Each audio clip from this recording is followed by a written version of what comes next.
Boy, you guys were struggling in that round. Yo, what the heck? Guys, welcome back in to the stream. If you're watching in here right now from YouTube, hit me with a 1 in the chat. And if you're watching from Twitch, hit me with the 2s. Here we go in 1, 2, 3. Welcome back in, everyone, to the KSM crew. It's your boy KSM, and today, guys, we are back to drawing. We're back to doing some character stuff. We haven't done character stuff in a minute. We've been doing a lot of animation stuff, but we're back to doing some character stuff. And before we get started, how about we go ahead and see who is here today? We got here on the YouTube side, Starlight Production. How's it going, Starlight? Ray MP4, MC Batman, South Movie Mashallah, Dreamscapes, aka Connie. All right, we got Connie here bright and early. This is gonna be an interesting stream. We got Mimi27 out here as well. It's Empress. The YouTube side is poppin'. Let's go ahead and see on the Twitch side though. We got Mockbox out here. Congratulations on getting first Mockbox. Wait, are we still streaming 2XKO? Oh shit. Oh no, hold on, back to the art category we go. Why did nobody say we're streaming in the 2XKO category? Let me change the title. Today's title is art practice ? So let's do that. All right, we got here Kryling Art, Dylan Art Gaming. We got Pyrus as well, and who else on here? Sanosuke, OK Okami, J Vic, Alex the Great,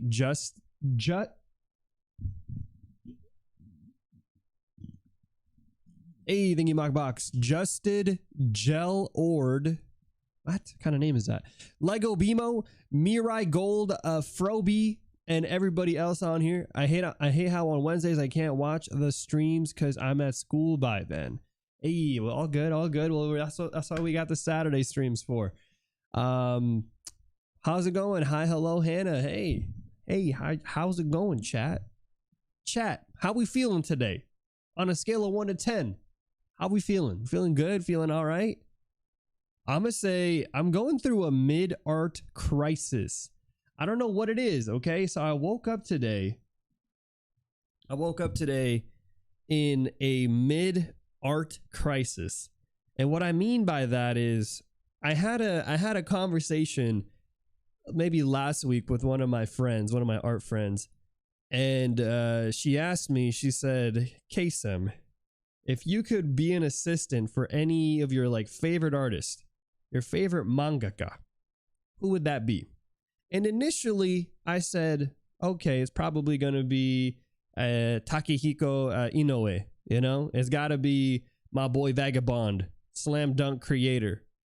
And then I kind of kept thinking about it. I was like, well, if I did want to be an assistant for somebody, it'd probably be for a style of art that I'd want to do. But I was like, well, I don't know if I want to draw in the Takehiko Inoue style.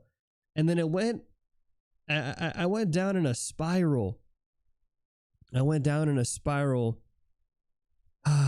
I was like, who would I want to be an assistant for? Whose style would I truly want to emulate the most? And then I didn't know. If I was in a position, I don't know. And it's crazy. But how about you guys? What would you answer? What would you answer in this situation? Who is an artist that you would want to study under, help master their style, figure it out? It's a good thing? I don't think so. I don't think it's a good thing. Personally, for me, I feel like for me personally, having an art mentor or having somebody who's I want to do something like this, I feel can be so helpful. But I don't know. It's interesting. We'll think about it more. I just wanted to throw that out there for you guys. See how you guys felt about it. Think about it. Who is an artist that you're maybe who am I vibing with, you know? Shows lack of intention. Possibly. It's not necessarily a bad thing. It's not necessarily a bad thing, but it may not be a good thing either.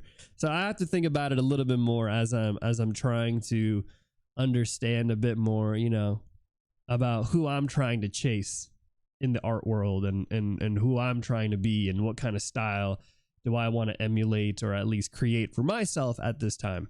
I think in the past, I've always said Il Kwang Kim has been one of my favorite artists. I think I really value a lot of the stuff that they do. There's obviously, let me think. Oh, there's one of my favorite artists is Tatsuyaki Tanaka. But I don't really like them necessarily for their character designs. I actually like them more for their overall storytelling and world building. One of my favorite artists who does that, and also does it really well with colors too, you know. Hey, thank you for the sub too, D of 2008. All right, Curry Lou. Oh, Curry Lou's good. Dan Mora. It's a hard question. It's definitely a hard question. Doesn't that count as mentorship? Yeah.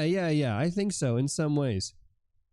In some ways, I think it would count as a mentorship. And that's kind of an interesting thing, because it's actually part of the conversation of how I got started in this conversation with my friend was we were talking about how all the great mangakas, or all the great anime artists that you guys probably are familiar with, or at least you're familiar with their work, they all kind of were apprentices to somebody else, right? You have Ichiro Oda was the apprentice to the Rurouni Kenshin. You have, you know, Kishimoto was an apprentice, and everybody at some point was an apprentice of like somebody else, right? And that's kind of how they got to really sharpen their skills technically, while also being able to creatively explore their own style and whatnot. And so it just got me thinking about that, you know, like if there was an artist who I would want to be mentored by directly, you know, to kind of, as somebody said in the chat, passing the torch, who would that be? I still think it's Takehiko Inoue, but I don't know if I'd want to draw in his style. I feel like his style it's difficult. It's difficult, and it's very difficult to translate, I think, into an anime format, you know, but who knows? Maybe that's part of the challenge. All right. So with that being said, though, what are we doing today?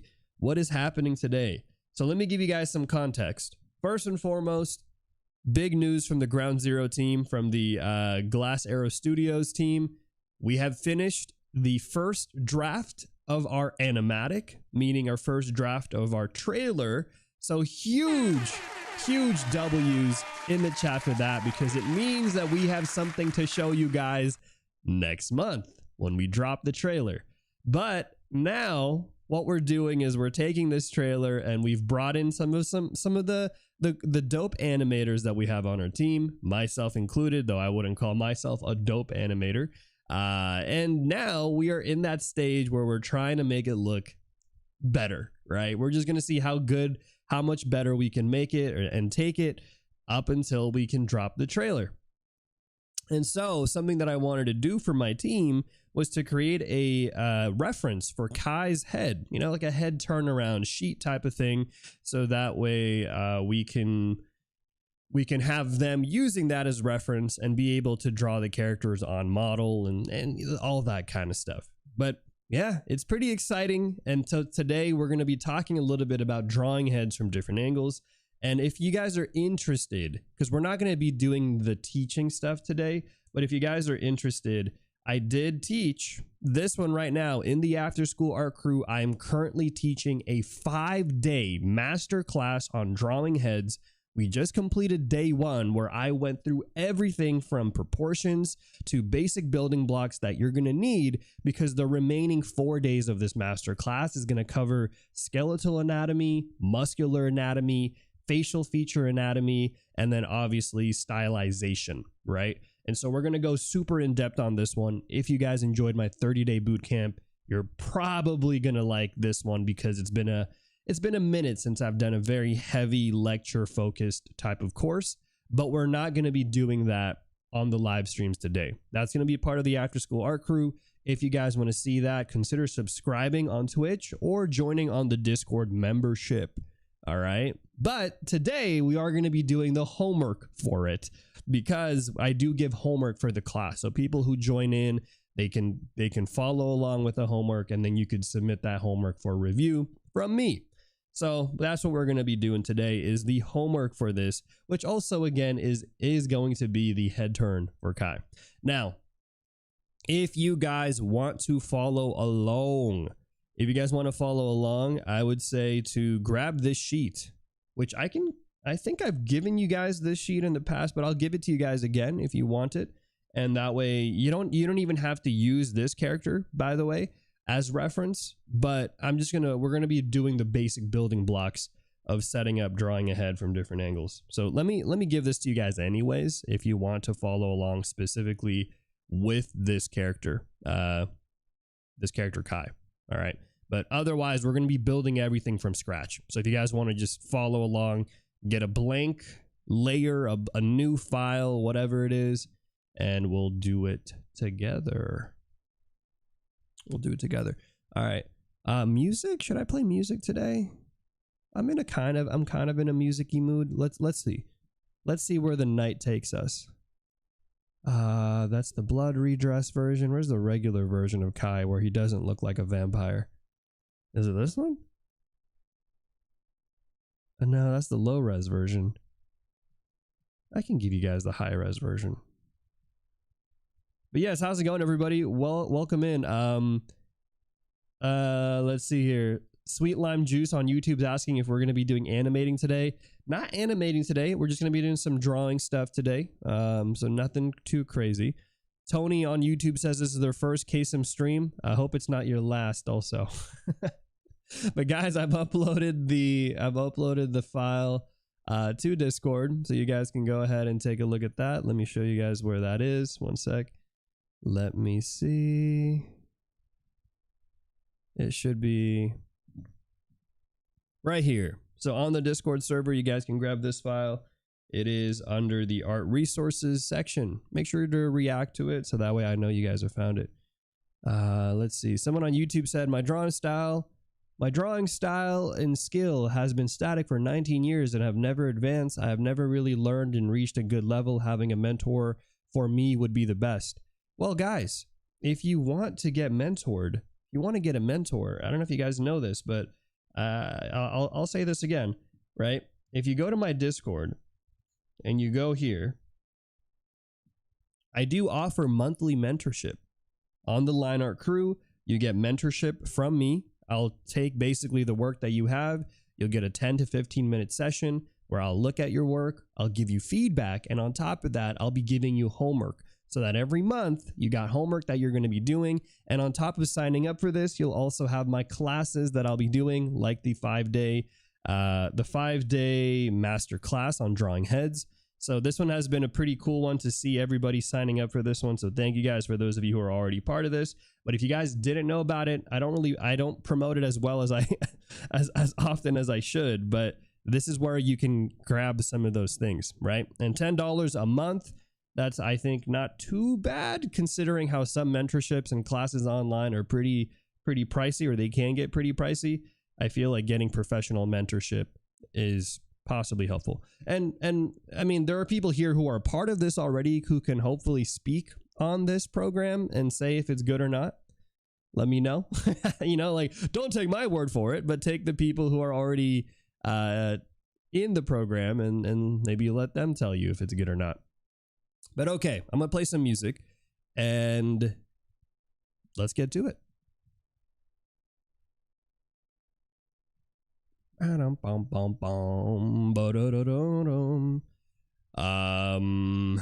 right, let's see.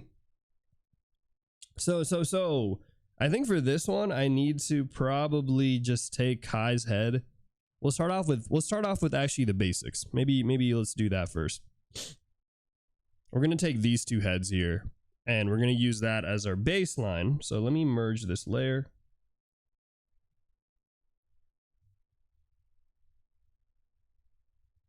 And we'll go ahead. Let's see. Someone on YouTube says, what would you do for someone more advanced?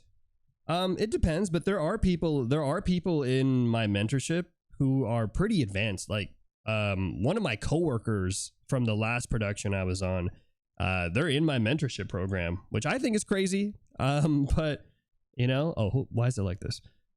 But generally speaking, once it becomes a bit more advanced, a lot of the feedback and stuff is a bit more nuanced, right? And it becomes less about the fundamentals and more, I think, about where are you trying to go with your art and how we can try to get you there.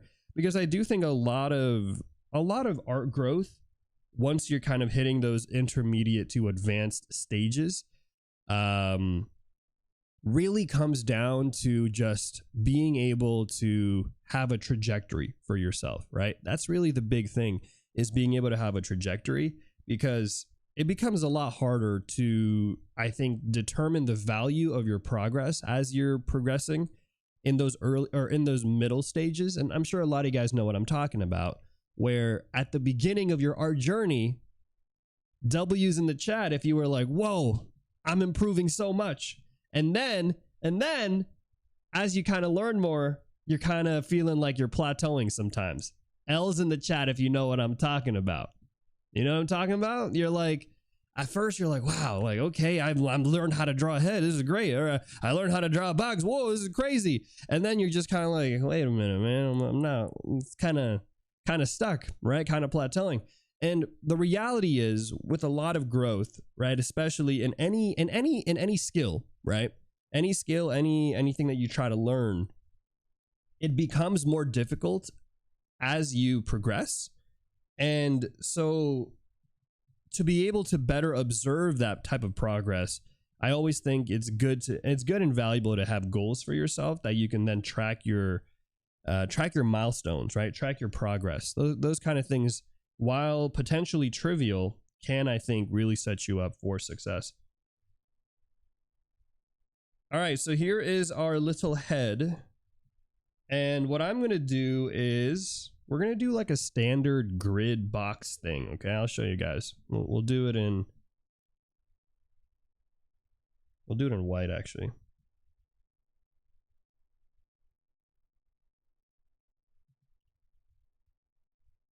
So the first step is I'm just going to go in here, and what you guys can do is the same thing, is go ahead and draw a bunch of boxes. Okay, and we'll talk about these, but what we're going to do is we're going to draw a bunch of heads. And I'm sure a lot of you guys have seen this exercise before. You probably maybe have done it yourself at some point. But we're going to be drawing a bunch of boxes, and then we're going to be drawing heads inside those boxes. Okay. So let's go ahead and do that. Not gonna lie, that was pretty deep. I have been in a very contemplative mood recently, especially because I've been doing mentorships again. So I've been mentoring. I just acquired 2 new mentees. These are private mentees, and so hearing their struggles has kind of reminded me of my own journey. I think maybe that's part of it too, is I'm hearing these other artists, you know, who are fledglings in their journey, and it's got me thinking about my own journey. We're doing boxes today. We're doing boxes. There are two schools, I guess. There's the Jujutsu Kaisen school of boxes and the Jujutsu Kaisen school of no boxes. I guess that's the alternative. I don't even know. Are you using Blender add-ons like the traditional animation land that will allow the object to move instead of doing pose to pose? I don't know. I have no clue. Connie, how do you always have these very specific niche questions? I don't understand, bro. How does Connie always have these obscure questions? Oh, you know what we should do? We should animate it. Wait a minute. We should animate it, guys. This is a good exercise, actually. Being able to not only draw a box, but animating the box is actually really valuable. We should totally animate the box.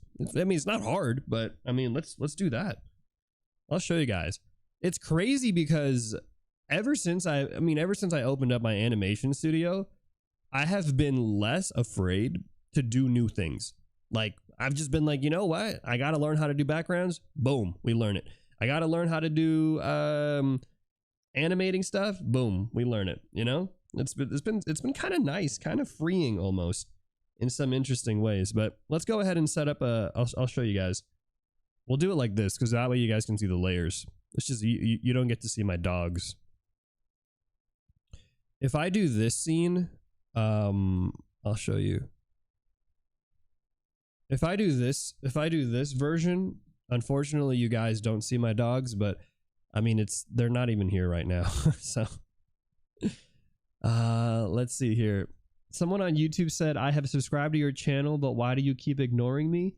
I'm not ignoring you guys. I'm not ignoring you guys, all right? It's just if people keep asking, what are you doing? What are you doing, bro? I mean, you can see it, bro. There's a live stream. This ain't a podcast. You guys can see what I'm doing. We're drawing today. But I totally get it. You're coming in here. You're like, I don't know. I just dropped in. Tell me right now, streamer, what you're doing. We're drawing heads. Okay. We're going to be animating boxes. I try to be as, what's the word? Up to date every time I talk about stuff. You know, I try to tell people what I'm doing, but I can't keep saying what we're doing. You know, it's just a little crazy. So anyways, let me go ahead and open up a timeline. Let's make a new timeline. Shouldn't be hard. New timeline layer there. We'll start off here with a new layer. Where is it? Can I not do that? Oh, maybe I can't. I can't just make a, I can't just do that. I can't just make a layer, an animation layer. Maybe not. Oh, hold on. Okay, let me open up a new layer with real quick.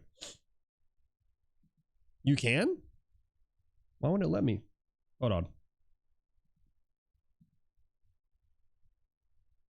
Oh, you're right. I need to make a new timeline first. Dude, totally forgot. 24 FPS, 120 playback, scene 1, shot 1, divisions by 6. Seems good to me. Smooth edge by linear. Okay, there you go. This is disgusting. I don't need all these layers. Let's do... Where's the box layer? This one? This is the grid layer. Okay, this is the box layer. So we're going to do a new timeline, or a new little thing. Becky said.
And we're back. We're back.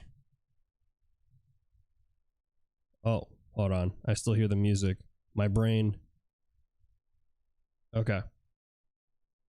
All right. So we're going to be just doing some quick animation of boxes. You don't have to do this. I'm going to do it just because that way I get to see the boxes.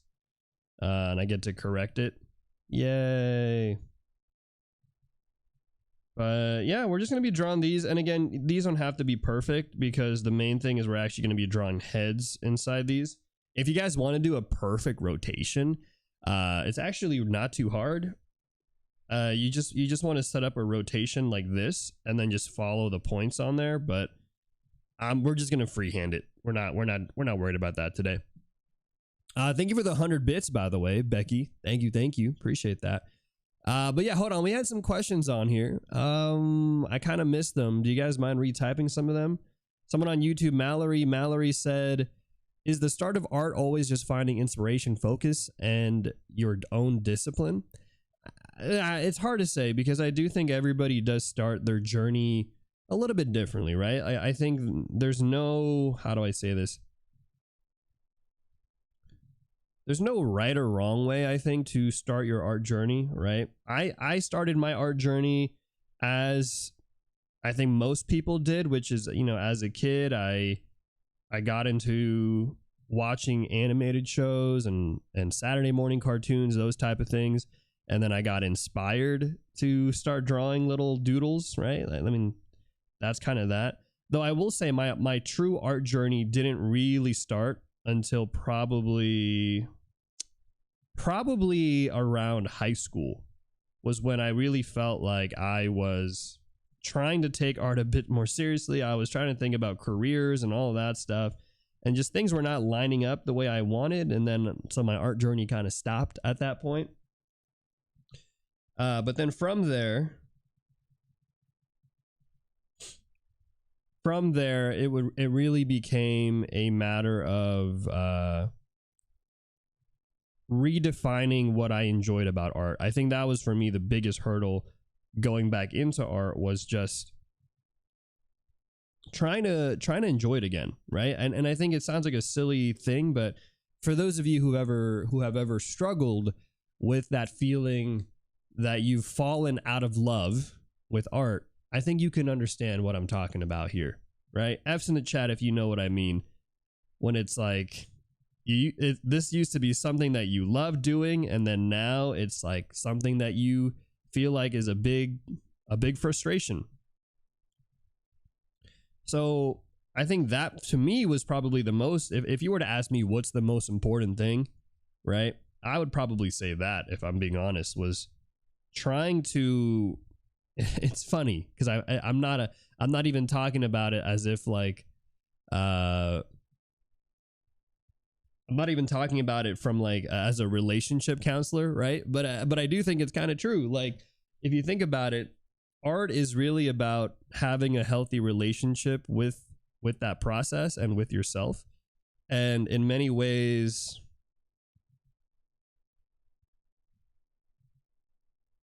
you kind of have to every so often, you kind of have to reestablish why you like drawing. It's a weird thing, but if you can do it, it helps.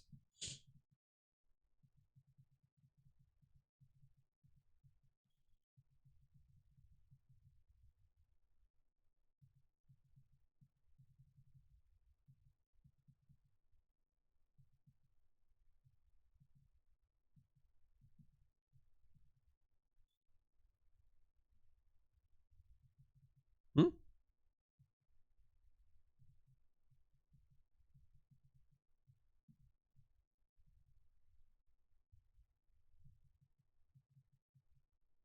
I'm just gonna grab these because I'm not trying to I'm not trying to animate today too much.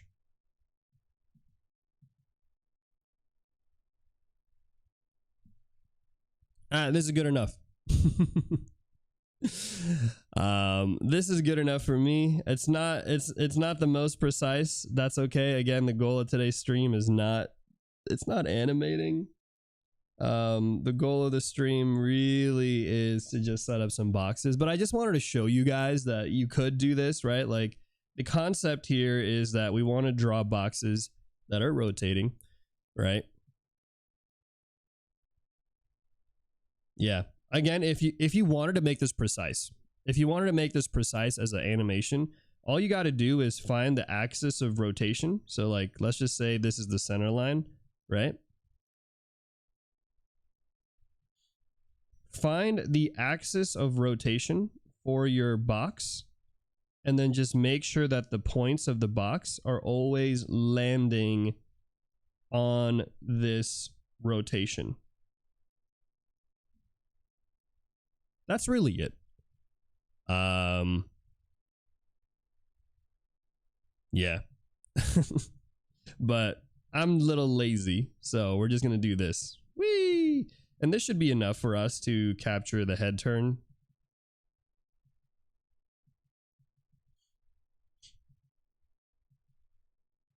Am I missing something? Let me see. Yeah, it's good. All right, so now what I'm gonna do for the sake of this demo is now we're gonna go and rotate the box tilted downwards. And again, this will all hopefully lead up to us drawing this box as heads, right? So we're going to be drawing these as heads, and I'm doing this as mostly for reference for my animation team, so that way they can draw Kai properly and not have to cry.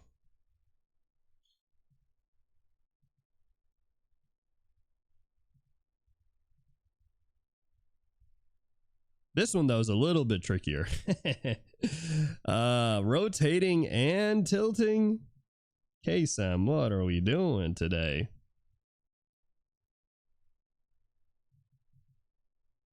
Hey, also, what is this brush? What is this? Why is it like that? That's a nice... I kind of like it, though. This might be a fun brush to ink with for animating. The hell is this? This is a nice brush.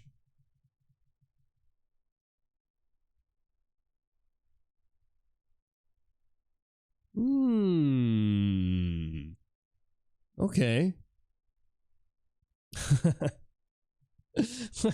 Wait, I kind of like this brush. How did I even switch to the brush? Strange. What brush was I using originally? Turnip brush? I don't know. I don't know what brush I was using earlier, but this is the brush we're doing now.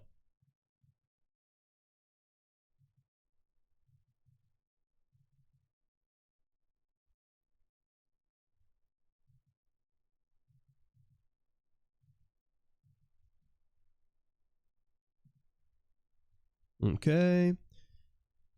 Let's see. It's over 900. Is cameraman a voice actor or editing your shots in DaVinci? No, cameraman doesn't do any of that. Cameraman just shows up with the camera. That's kind of what he does.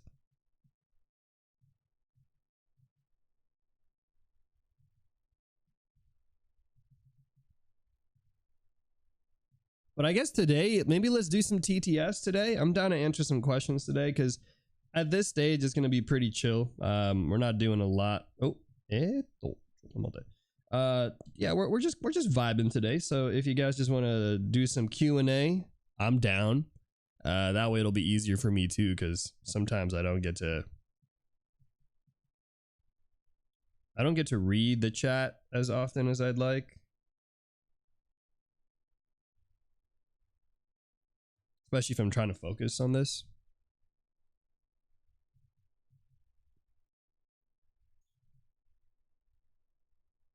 Let's do some TTS. Ask me anything day.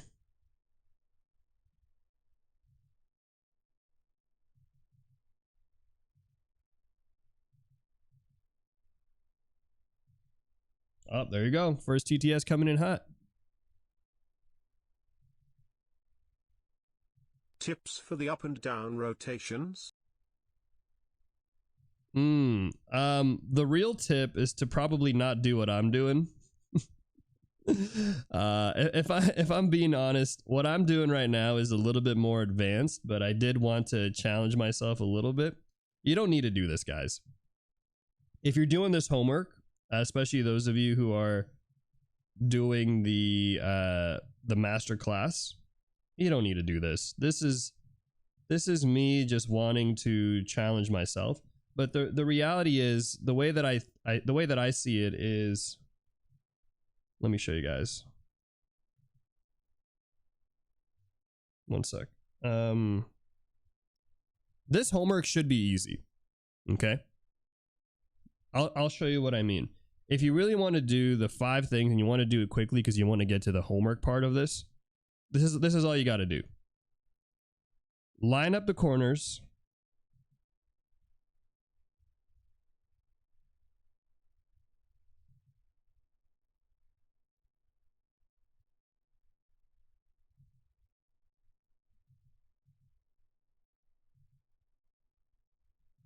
Like this. Okay. And then watch this. Just take this.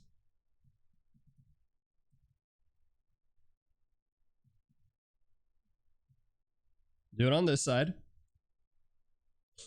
Then you do the same thing.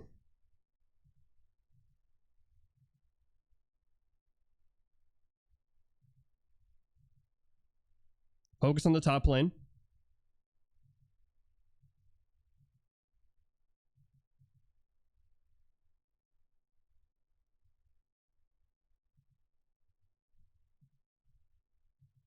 Use the edges here to line it up, right?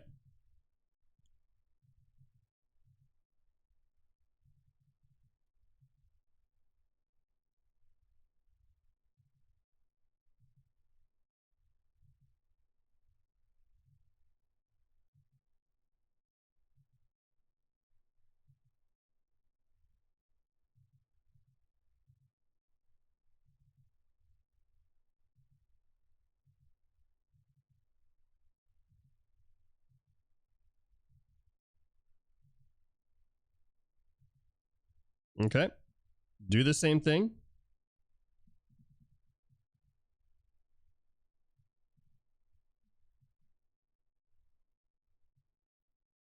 And then take all of this.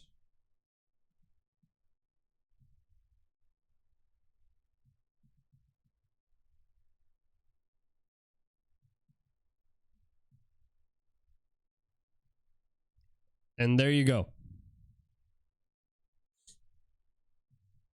So if you don't want to do what I'm doing, which is a little bit more tedious, right? This is the homework that I want you guys to do. Simple. It took me probably less than 5 minutes to do it. But the main thing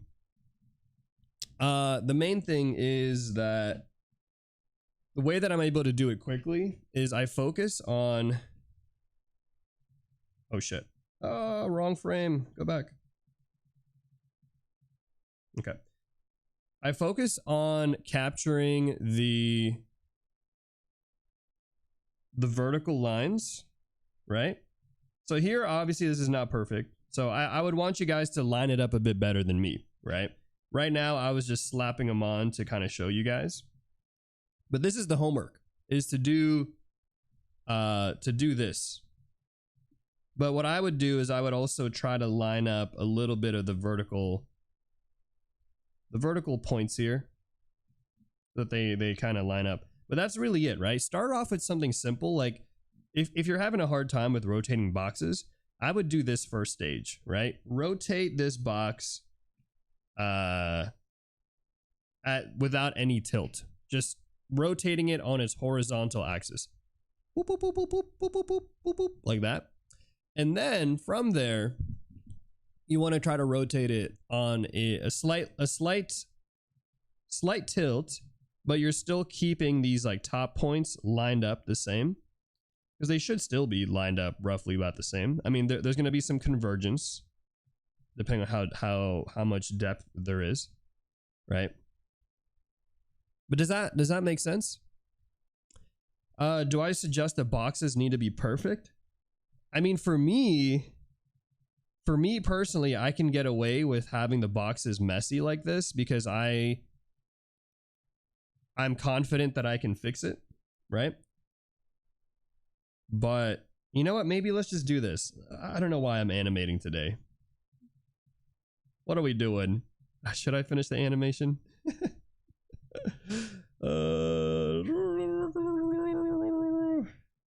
No. Let's do this today because I as much as I do want to animate, I need to get this done. So I'll show you guys what I mean. Okay, I'm gonna merge all this, and we are going to. I'm just gonna.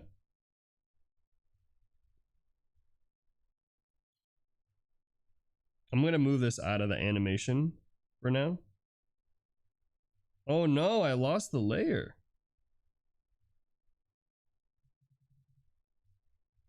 It is in this one, but where is it?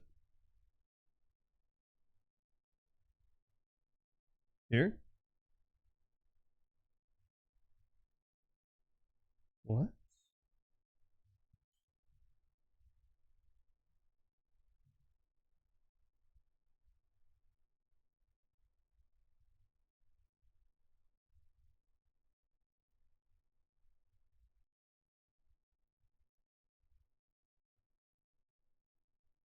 Okay, that was weird. All right, no animating today. We're just gonna do the boxes straight on because it's gonna be a little tedious, and I think the priority of today's stream really is to just knock out the boxes. So let me clean it up a little bit, but yes, to answer your question, when it comes to doing these boxes, I just want you guys to keep them loose, but also, I mean, do your best to try to line them up, right? I think it's valuable to do that. So like if I were to redo this a little bit nicer, which I will do right now, so that way it makes my life easier later on, I would try to focus on just lining up those vertical axes, the axes.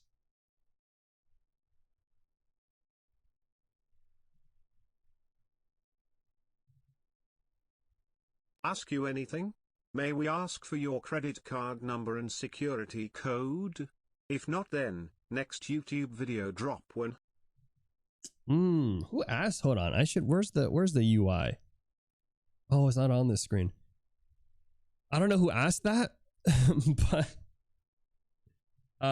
we actually have 2 videos that I will probably drop soon, and I'm gonna be dropping them when I'm out in Japan because I won't be able to stream while I'm in Japan, and I don't know if I want to stream because I kind of just, I kind of just want to enjoy my time there with my people who I'm traveling with. But yeah, I would say that's going to be the next video is going to be coming out probably in like 2-3 weeks.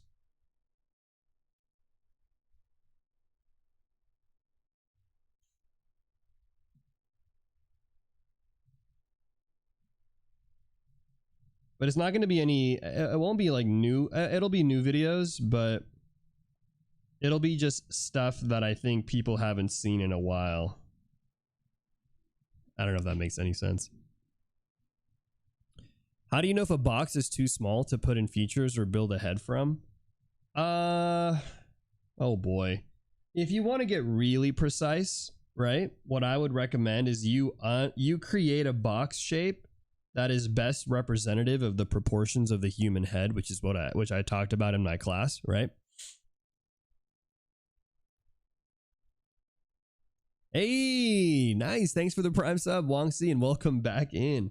Congrats on wrapping up your comp sci capstone. Yeah, but I would say, like, going back to this, right?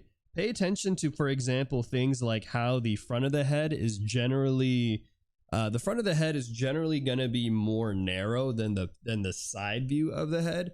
And so based off of that information, you do want to create a box that is relatively around that shape proportion. But you'll notice, and this is kind of, again, more of a general advice, is I try not to be too specific on the box, right? Like the whole exercise here is not to be precise, because that's an exercise that's, I think, more for animation, right? Like if I tell you guys, like, hey, you know, I want you guys to do this rotation and make sure that the rotation is exact, right? I don't want it to look off. Then this would be a conversation about how to do that. But I think for this exercise in particular, with what we're trying to do, it's going to be more about just getting the general shape, because what we're going to do from here, and we'll do that actually probably right now, is we're going to use these boxes to then establish the landmarks of where we want our head to be, right? So let's just start off with this version right here, because we can duplicate this on top. So from this version of the box, what I'm going to do, right, is lay out the halfway point of where that box needs to be. And this will actually help us establish where the eye line needs to go, and also where that center of that face needs to go.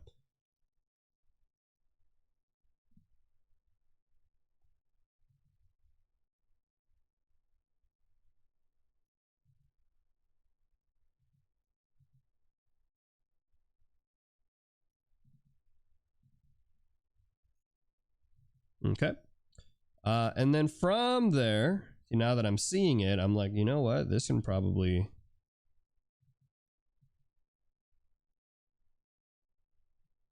get curved in more. Then what I'm going to do is I'm going to just go in here and do the side view here.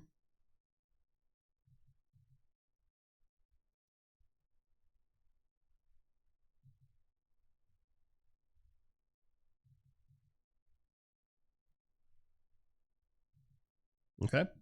So this is like step one, right? I think this is super easy. Hopefully.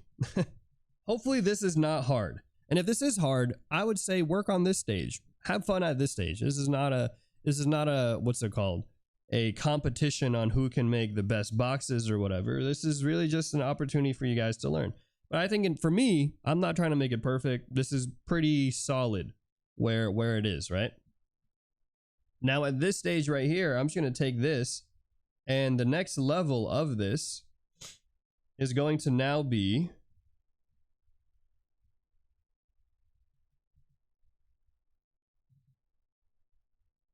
and I'll do it for this first step so you guys know what to do for the other ones. But moving forward from here, after I do this, we're just going to jump into basic shapes. But what I'm going to do now is I'm going to start cutting up that head structure, so that way it's a little bit more representative of an actual head, right? So here I'm going to cut off portions there of the back side, right? That's where that neck area is going to kind of insert into. Do that.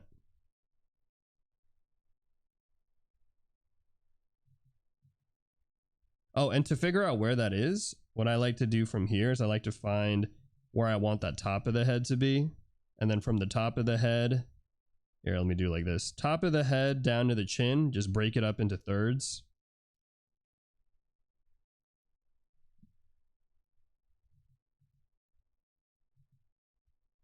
That lines up right there.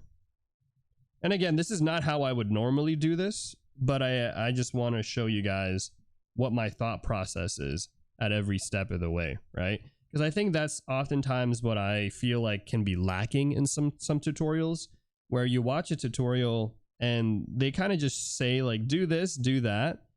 But if you don't understand why that's happening, I don't think it actually helps you out, because then all you're learning is just to copy, right? You're just learning to learn from me. Oh, if I just do boxes like what Kasem says, and then my drawings are going to get good. It's like, well, not really. I think it's more important to understand what these boxes are meant to represent, you know? I think that is more valuable in my mind, that if you were to get out of this stream, it's not how to draw better boxes, but it's more so to understand the three-dimensionality of the head, so that then you could draw boxes and faces and whatever it is, right? Whatever it is that you wanted to draw. But anyways, this is step number oh, this is the side of the head, right? Ah, shit. See, I'm already messing up. I'm trolling myself.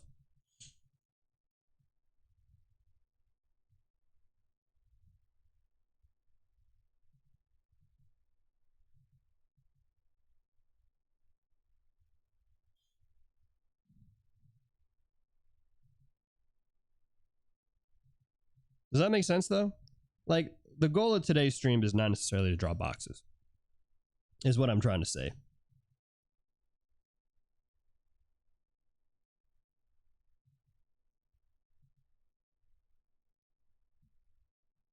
Okay, but anyways, we have this.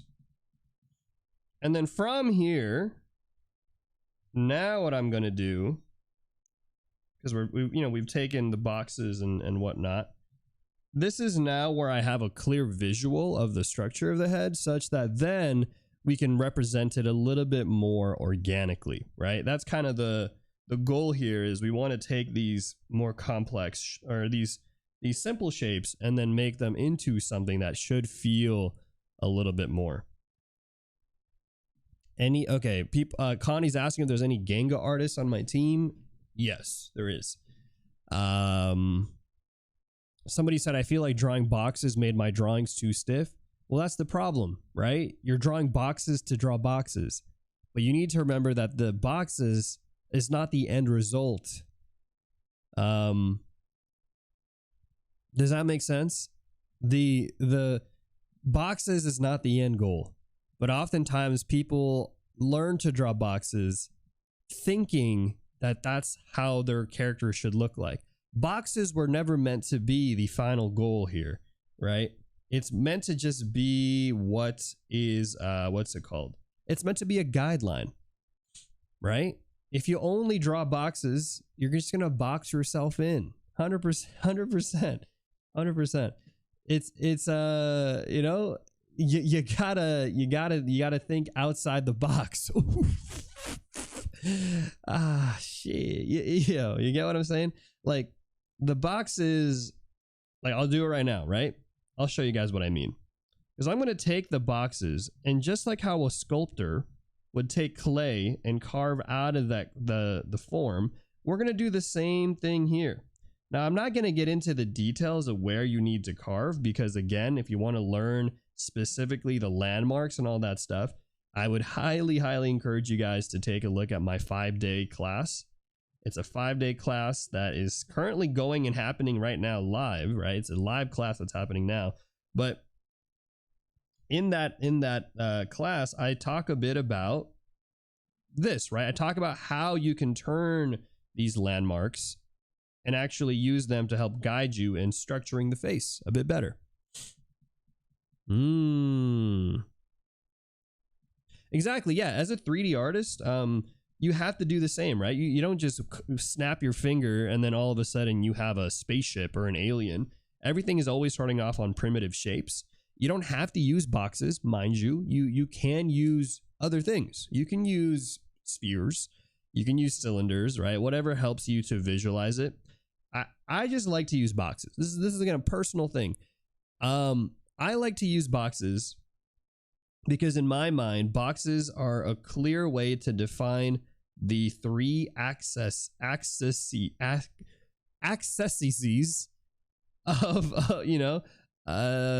of a form, right? You get the X, Y, and Z axis immediately from drawing a box. It's pretty nice and nifty that way. Versus if you just draw a sphere, the sphere does not tell you, unless you draw the contours, what those axes are, right? I don't even know what the word is. It's just getting more complicated at each step.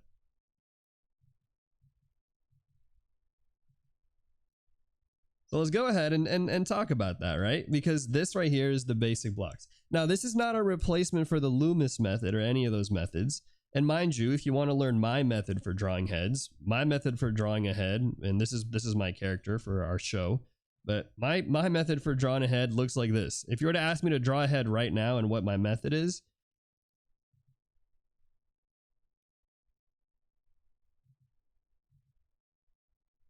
that's it.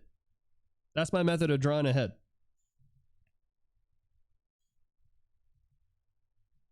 And I can do this pretty quickly.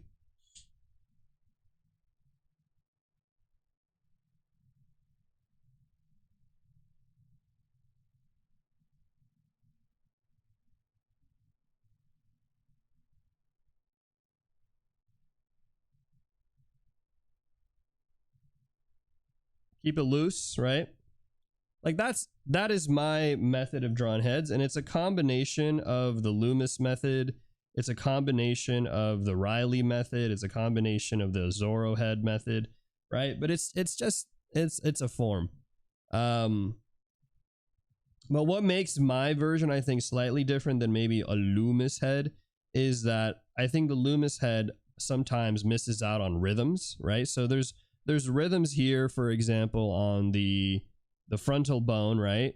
Frontal bone connecting there to the cheekbone zygomatic bone, which actually flows into the top of the ear, right? There's all these like little rhythms that I like to do that allow me to draw a face a little bit quicker.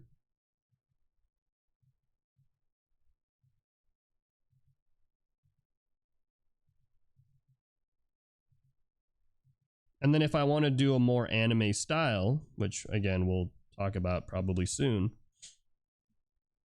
it's the same process, but I just change the shape of the head.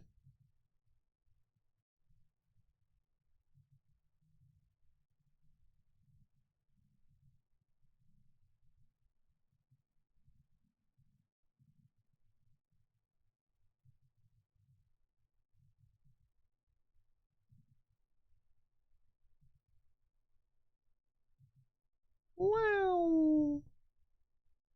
I got star sparkle eyes. Or we can do the Sukuna style stuff that we were doing. So anyways, so when I'm doing this like whole method and stuff that we're talking about on the side here, this is again more just to be able to have consistency, right? Consistency with your forms, but then also be able to better understand three-dimensionality of your forms. I think those are like two really big things. Yeah. Let's answer some TTS while we knock the rest of these out. I'm struggling with perspective. In which cases do you go for 1, 2 or 3 point perspective? As a newbie, should I always draw my horizon line and the grid? Oh, why'd you get cut off like that? As a newbie, should you always draw the horizon line? Oh yeah, I mean, you should always know where the horizon line is. The horizon line determines your perspective, guys. Because your horizon line is your eye line. It's your eye level, right? And so the eye level is what creates distortion. Because from your eye level, from what you see, right? Anything in that moves further away, moves closer to you, that rotates, all of that stuff, all of the perspective that's happening there is relative to your eyes, to what your eye sees. And what your eye sees, and that eye level is also the horizon line. So for example, if you were to look down at a character, right? Let's just say you're looking down at a character like this. That means that this character is below your eye level, right? If you're looking down at a character, that character is below your eye level. Now, there's a difference here, right? Eye level is different from your eye direction. This is where things get a little complicated, Because, for example, if you were to look at, here's a book, right? Oh, no, it's green screen. Okay.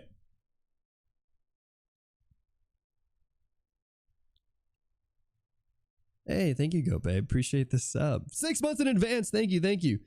Okay. This right here is a book. Okay, check this out. This is a book. Now, with this book, when it's at eye level, you don't see the top or the bottom plane, right? But if I move it below eye level, what do you guys see? What do you guys see? This, right? You see the top plane of the book. If I move it up, oh, okay, well, if I move it up, the green screen's going to block it. But if I move it up, you'll see the bottom plane instead, right? But notice that the eye level is the same. Now, here's where things get a little interesting, right? If you take this, even if I lower it like this, and if I'm looking down at it, but if I rotate to my eye level, I'll do it for you guys, right? Like, look at this. Going down, you see the top plane, but if I rotate the book to the angle that is parallel to what you are looking down at, then that box will look like this, right? It'll look like it's at you. So there's a difference between eye level and eye direction, right? So this in a side view is what an eye sees. Boop, boop, boop, boop, boop, boop, boop. That's the eye level. If you move anything down below that eye level, you will see the top plane, right? But if you rotate your eye, the eye level stays the same, but the direction of which you're seeing things, if you rotate it like that, then you will see it parallel. Does that make sense? You will see it parallel to what your eye sees, because the direction that your eye is seeing is going to be like this. But the eye level does not change. Let me know if that makes any sense, chat. This is where perspective gets funny, right?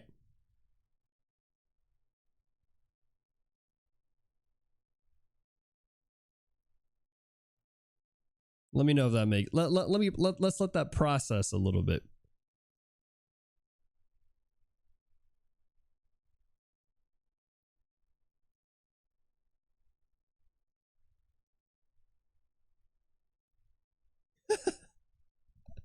It's a little, okay, it fries the brain a little bit. But the point that I'm trying to make here is the horizon line is important. That's it. That's the that is the most important thing, is what I'm trying to say, is eye level and the horizon line is important. Okay, so to answer your question, horizon line, important. There you go. If there's anything to take away. All right, but now let's go back into drawing this head, right? This simplified head like this.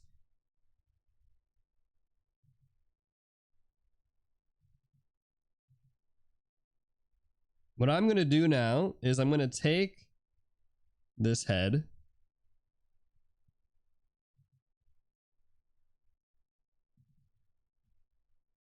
and I'm just going to line it up.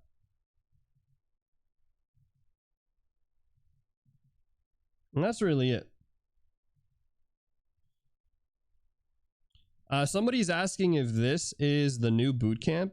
Kinda. The lesson part of the boot camp is happening in the after school art crew, which is my art school program that I do. But I'm doing the homework for it on stream with you guys, so if you want to just follow along.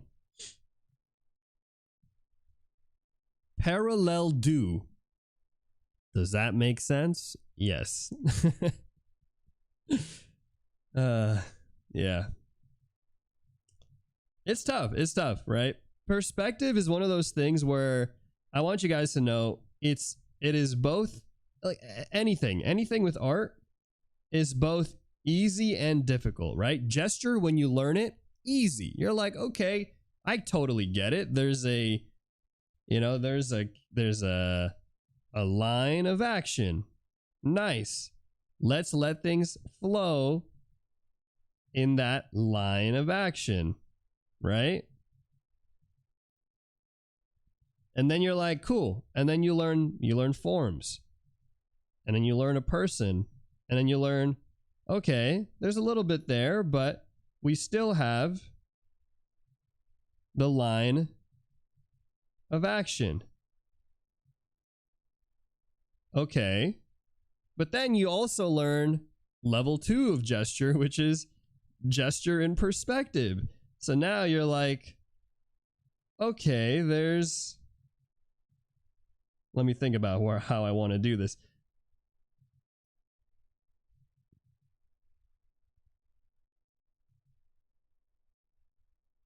So now there's gesture, but it's in space, right? And then you learn gesture, but then you're like, hold on. Now there's gesture, but then there's compositional gesture. There's the rule of thirds. There's the Fibonacci gesture. So now you're like, okay, how do I get this character to be, Fibonaccian and gesture in and looking like a JoJo character pose? You get what I'm saying? So like, there's always like levels to it, and the same thing happens with perspective. The same thing happens with form. The same thing happens with composition. Like everything always, they kind of add into each other, right? And that's, I think, the challenge, but also in many ways the beauty of art is that it's kind of like playing a video game, and you start off with a basic skill tree, but then as you develop other skills in that skill tree, right, you're kind of like, you have this skill tree and you're like, boom, boom. And then you have this skill tree and you're like, boom, boom, boom. But then you hit a point where by unlocking certain things in this skill tree, you've now unlocked a combined skill tree, right? And then this skill tree has like its own set of things. And then it's kind of fun. It's interesting. It's hard. But I think that's kind of how I think about it. And so in many ways, when a lot of beginners or even intermediary artists get frustrated because they're developing their skills in all this just in one section, right? Like imagine you were just an anime artist and you focused only on cell shading style, and you maybe wanted to, I don't know, maybe you really are a fan of the Jujutsu Kaisen style. And so you're studying specifically one thing, but here's what happens, right? You study this one thing, and then you get a roadblock because you're stuck here and there's no more left. Like you cannot unlock other things because they're grayed out.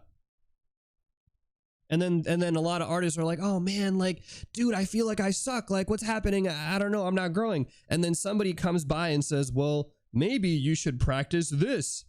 But then you get upset, right? People, this is totally fair. You get upset because you're looking at this and you're like, well, I'm over here.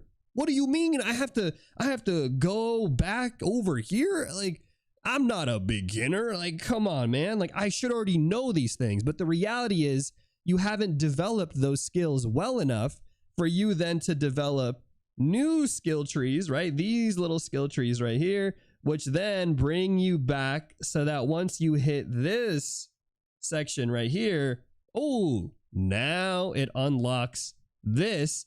And then you can keep proceeding. But that's it. But it also is what makes, I think, being an intermediary artist kind of frustrating sometimes, because as a beginner, you can choose to just go off of one section and just go crazy, right? But once you hit a point, you're going to realize like, oh shit, I need to do all of these fundamentals.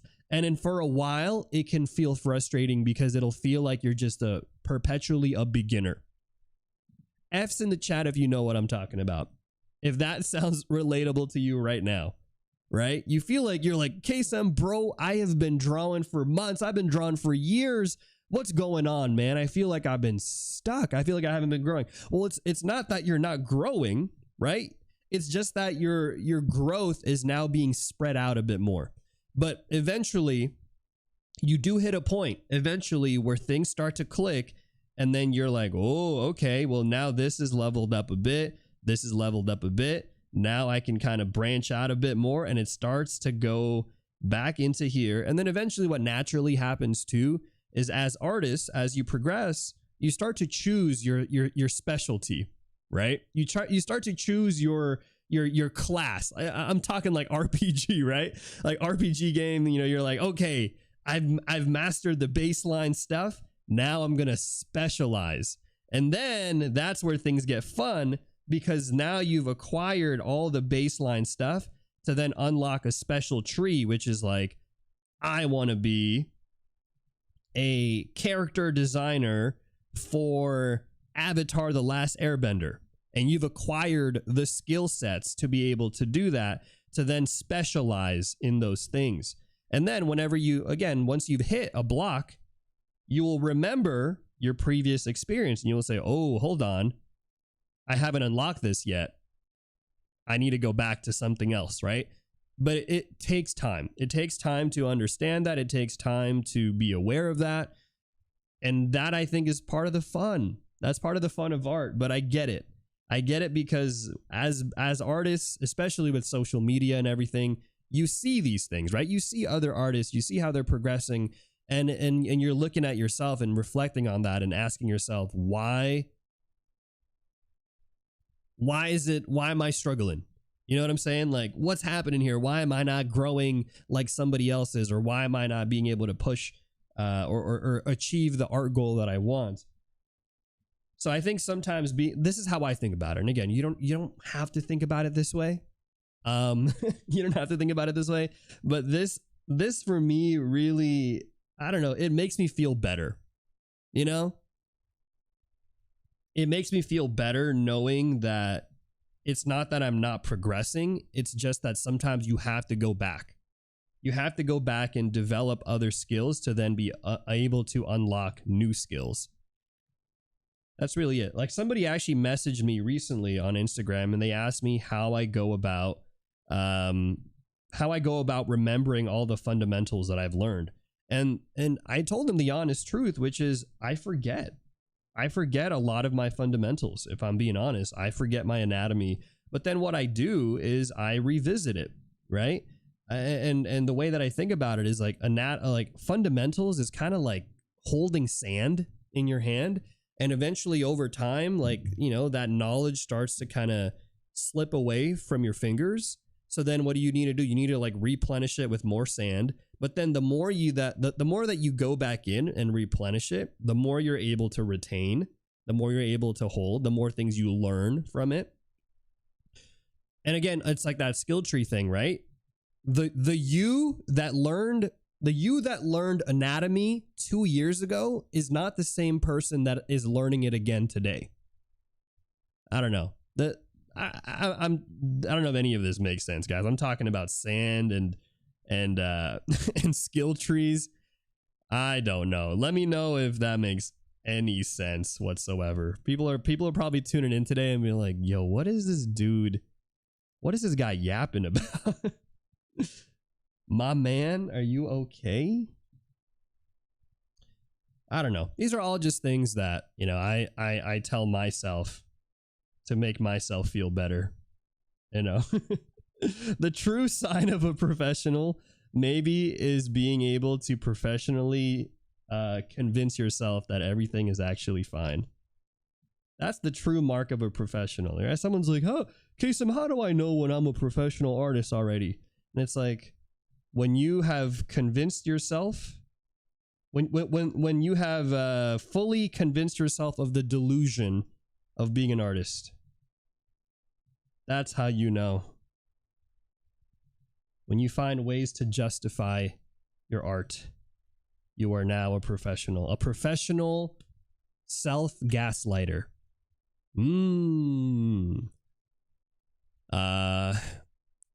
Should Loki put that sand analogy in your show? Maybe. Actually helped me right now. Felt down about my own art progress, but this makes me realize I just need to get my sand. Yeah, you just need. It's I actually learned this from Proco. I don't know if Proco talked about sand in his version of it, but I remember a video that he said that he actually, he probably studied anatomy like 6 times before he genuinely felt comfortable enough to, like teach it the way that he was teaching it on the internet and stuff, right? Like, and it's probably one of those things where, yeah, like you have to kind of just refresh.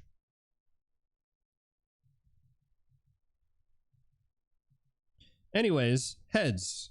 I'm going to speed past this one a little bit, and I'm going to do some of the corrections here. This is what I was saying earlier, by the way, when you guys were asking me, like, how do I know how to make the heads precise? See, me, having done this, before in the past, what I'm going to do is I'm just going to correct the head shape based off of my knowledge of drawing heads, and then that will naturally adjust the boxes. But I think if you're practicing this for the first time, you might want to probably try to get the boxes to feel like they're in a good spot. I feel comfortable enough to go ahead and just break those boxes and step out of them because I know what the accurate head should look like, if that makes sense.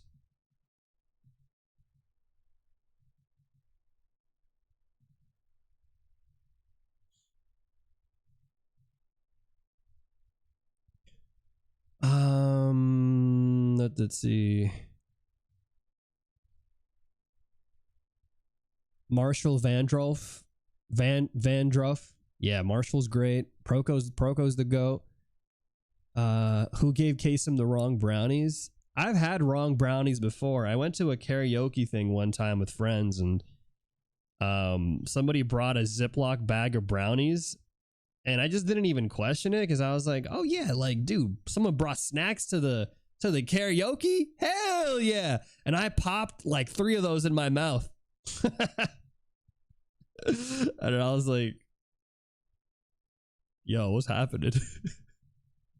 I was like, yeah, these brownies, they feel a little different. They should have put a label on them, if I'm being honest. Anyways, TTS. Seen the box works for cartoons. I've been trying to use more circles and spheres to draw heads and that stuff because it's what most animators do, as far as I know. I'm trying to be aware of the perspective too. Hold on, sorry. There was a lot of words in that TTS. I heard something about using boxes and how animators use spheres. And I think you were asking what to use, like what should you use? Is that maybe what the TTS was asking? Yeah. And guys, I was just brownies. They just use different ingredients. Chill. It's just brownies, guys. I didn't say anything about what it was just brownies. But anyways, you can use whatever, right? You can use spheres, you can use boxes, right? There is no right or wrong thing. I think in many ways, like that I think is part of the thing that I try to be more cautious about as I'm teaching on the internet is I don't want anyone to get the impression that you have to draw the way that I draw, right? And usually, for example, animators will tell you, oh yeah, like draw spheres because the spheres make them more organic. But here's the thing. And I'll show you guys. Let's actually open up a file here. Give me a sec.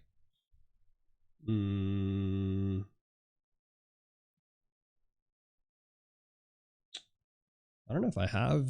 Where do I put the layout stuff?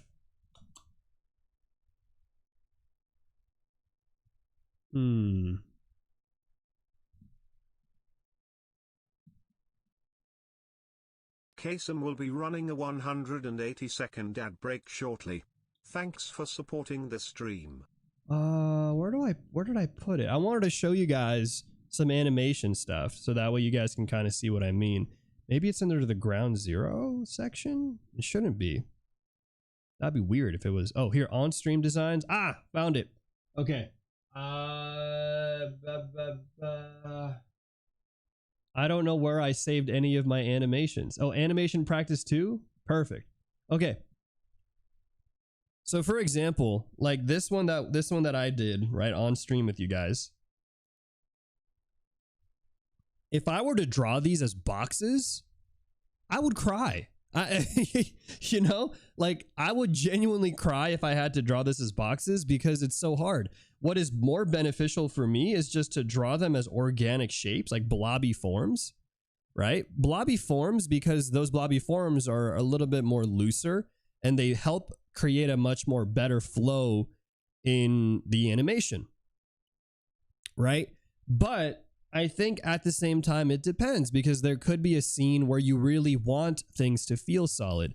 You really want things to feel, you know, feel structured a bit. And so I guess what I'm trying to get at is there's no right or wrong way, right? Sometimes I use boxes. Sometimes I use more organic shapes. Sometimes I use, sometimes I don't use any of that. Sometimes I use silhouettes. Sometimes I'll just use a lasso tool and I'll just block out forms, right? So I think, all of this is to say there's no right or wrong method. I think it's, the way I think about it is it's like tools, right? It's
all right, and we back.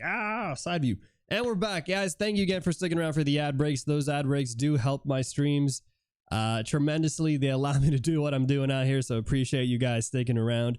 But let's continue on the stream, and let's continue to what I was trying to tell you guys before I got jumped, which is, let me switch over to this view instead. What I was trying to tell you guys is, when it comes to drawing things, like should you use heads or sorry, should we use spheres or boxes or whatever? Personally, what I like to say is everything is a tool, right? All of these things are just tools in your arsenal, and I don't think of it as a specific method that you have to do, right? Does that make sense? Everything is a toolbox. Sometimes you need a flathead screwdriver. Sometimes you need a Loomis head screwdriver. Sometimes you need a hammer tool. You know, like they're all just different things in your arsenal that you can use. So hopefully that makes sense. That's what I'm trying to say. Now, going back here to this exercise.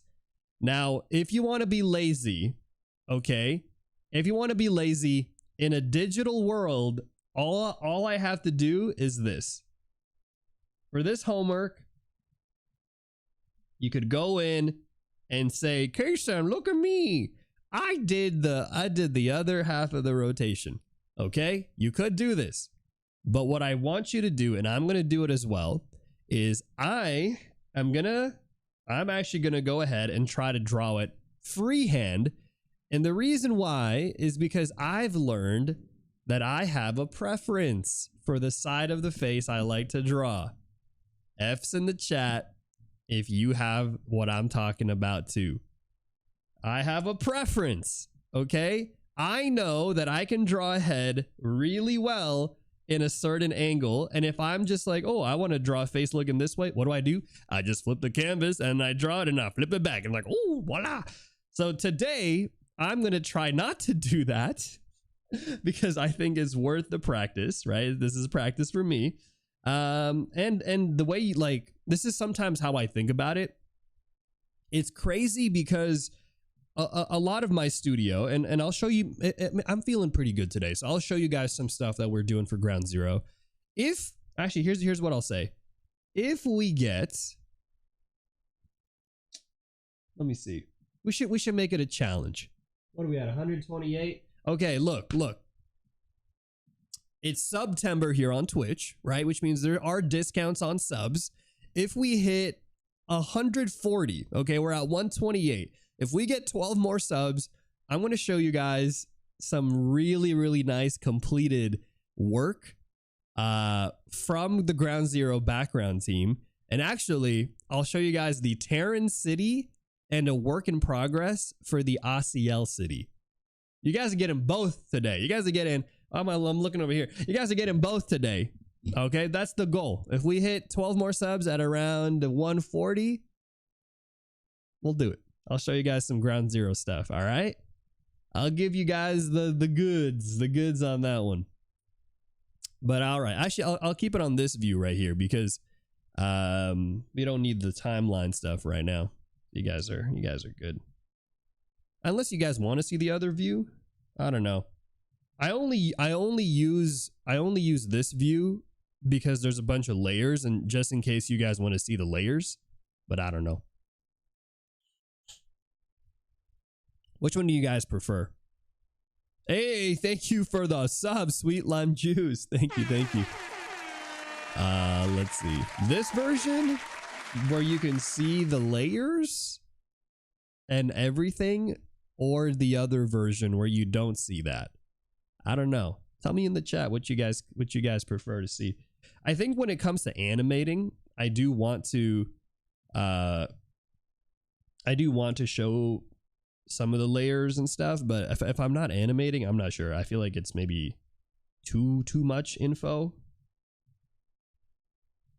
I'm curious to know from your guys' perspective. Somebody on YouTube said that they have the leaked version. Do you? Oh no, I hope not. I have been sharing the animatic to some people, so they're technically probably, if you ask the right people, probably somebody has the animatic that they can show you, if I'm being honest. If there's a leaker in my camp, oh no. Not my own people, not my own studio. There's a leaker in the studio. The Ground Zero trailer's been dropped. You like this scene? It looks fancy. All right. No, we'll keep it on this one then. Thank you for the follow, Sophie. I'm pretty hyped for when we're going to do the faction art. Oh, actually, yeah, we should talk about that. We should talk about that. So, guys, with the... Let me switch over here. Okay. With the release, hear me out. With the release of the trailer coming up next month, I wanted the community to kind of, you know, get excited. And so I'm thinking this Wednesday, okay, the 17th, this Wednesday, we're going to bring back for this month the Ground Zero Community Character Design Challenge. If you guys haven't heard about it, what it is you go on my Discord. There's a special bot that I wrote. Okay, I programmed it because if you guys didn't know, I used to be a programmer. I've actually been programming for about like 6-7 years. It's been a minute. And you guys will randomly get a character attribute. You'll get the race, you'll get the character, and then you will design it. Okay? And then we will do the Ground Zero Art Wars. All right? Kind of like if you've ever done an art fight, it'll be similar, but basically there will be two sides. Team Asiel, Team Terran. Okay? You guys will design characters, and then you will draw the other side's characters, and whoever draws more, ba-ba-ba-bing, ba-boom, is going to be the winner.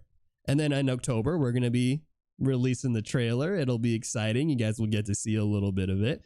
And yeah, so we're going to be doing that probably Wednesday. We'll do the character design stuff that day, but I'll make an announcement officially on Discord and stuff with a little bit more info for that. Okay. But it will be starting on Wednesday, and then you guys will probably have a month. You'll have a month to do it because I will be gone in Japan for 2 weeks of that month anyways. Yeah. So anyways, that's what I was just going to say is we have that one. That's going to be in the works at some point. But okay, back to drawing heads and crying. Please. Why? Why do we do this? So I don't hear any music. Oh. Hold on.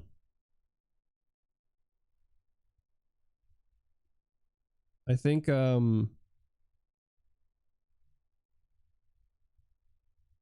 Panda is playing my Spotify on my Echo Dot. Hold on.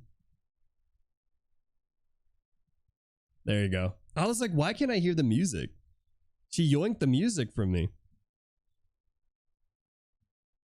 Why only 2 weeks in Japan? Because I got work to do out here. I got my studio to run. My my producer, man, shout out to AJ. AJ's one of the best producers out here. But I feel bad because she's gonna have to do all the work that I normally do as a director and as the one running the studio. And I was like, okay, I'm gonna be gone for 2 weeks. You can handle reviewing everything, right? And making sure things are good, right? I hope so. I think she's got it. Oh, I flipped the canvas. I'm not supposed to do it. I'm not allowed to flip the canvas anymore. Right. Ah, shit. I must draw this like I'm doing it traditionally. This is what I was telling you guys. This is what I was telling you guys earlier, or what I was trying to say, and then I forgot because my brain is just going blah, blah, blah, blah. It's interesting because with how I'm trying to run the studio, I'm almost trying to treat it as if we were, back in like the 90s and doing traditional animation style. traditional anime.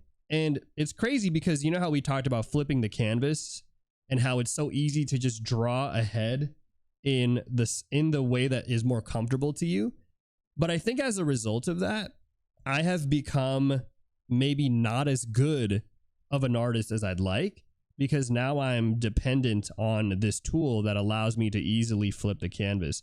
But if you think about it, in the past, artists had to draw characters in just whatever was there, you know, like if this is it, this is the side you have to draw it, you got to draw it this way. And so I'm trying to treat it that way, where it was like, dude, would I have been able to survive if I was an animator in like the 90s? I don't know. If like, think about that. Would you still be the artist who you are today if you didn't have the digital tools of undo and canvas flip and liquefy? Scary to think, don't you think?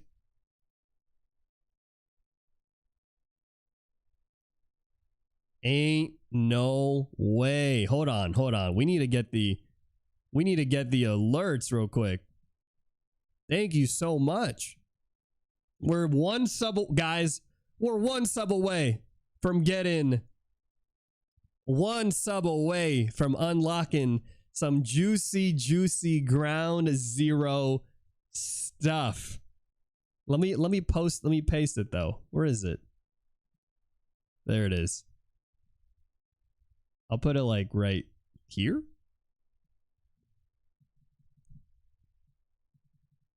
Like that. Hey, what the heck? Thank you so much. All right, okay.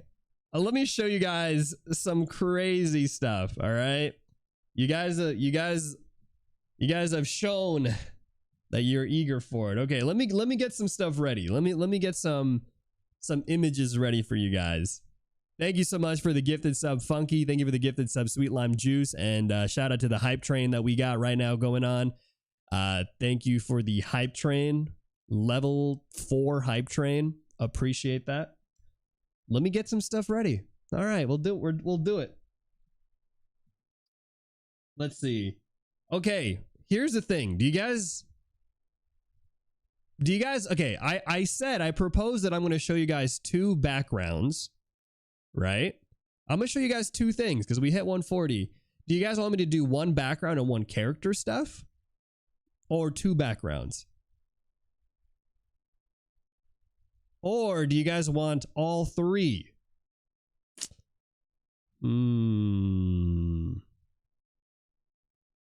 background, 1 character? Yeah, you guys are not getting all 3. Yeah, I don't know. Hold on, I actually need to download it because it's fresh off the press. It's not even in my PC yet. I'm gonna show you guys this, because this is gonna blow your mind, man. Okay, so this one, I have this one ready. Yasiel 1. We want everything, all 3? KSM Mukbang react live to my muffin? I'm down. Hold on, I need to open this on clip. Okay, so I'm going to show you guys this BG image. And then I'm going to show you guys the character design that... Oh, I got to show this one.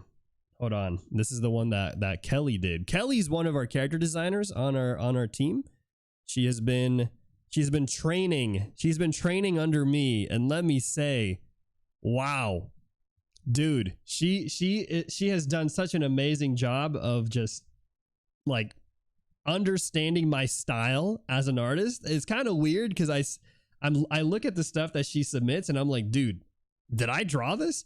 It's the most weird thing to have somebody draw in your style and do it to such a preciseness. But I'll show you guys 2. All right, you guys are gonna get 2 things right here. Where is it? Why isn't it opening?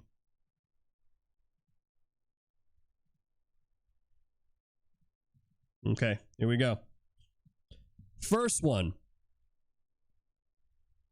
we're gonna do. Drum rolls in the chat. Drum rolls in the chat. Okay, because you guys are gonna get. Oh no, not the rap. We're not rapping right now. Hold on, we're not rapping right now. Sorry, I pressed the wrong button.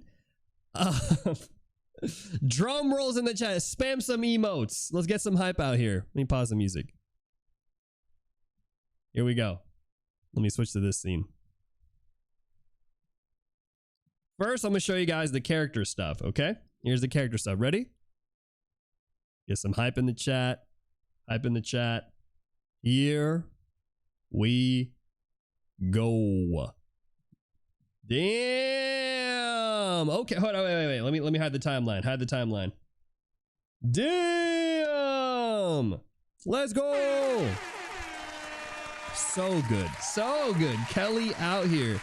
So I'm not gonna say too much, but this is a character that will appear at some point. She's not a main character. She's actually, it's crazy because she's just a rando.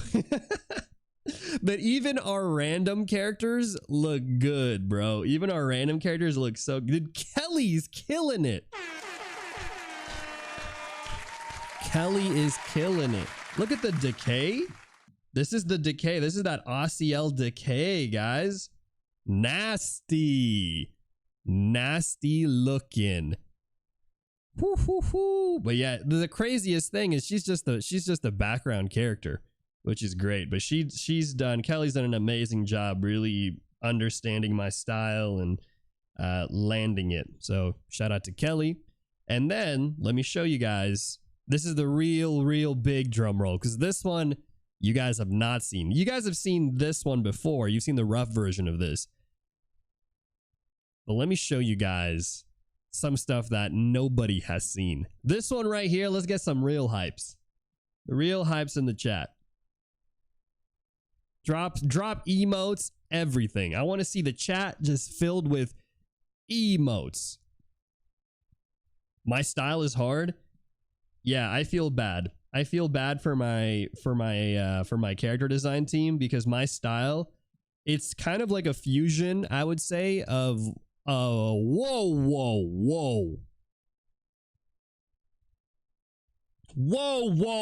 5 gifted subs. Okay, you guys wanted that third one. You said, KSM, we want all 3. We want breakfast, lunch, and dinner, bro. You're only giving us 2. We're starving out here. All right. Okay, hold on. Let me think about it. But this is right here. Yeah, it's true, because my style is a little tricky because it's kind of a mix of the Western style with that anime style. But here we go. Ready? 3, 2, 1.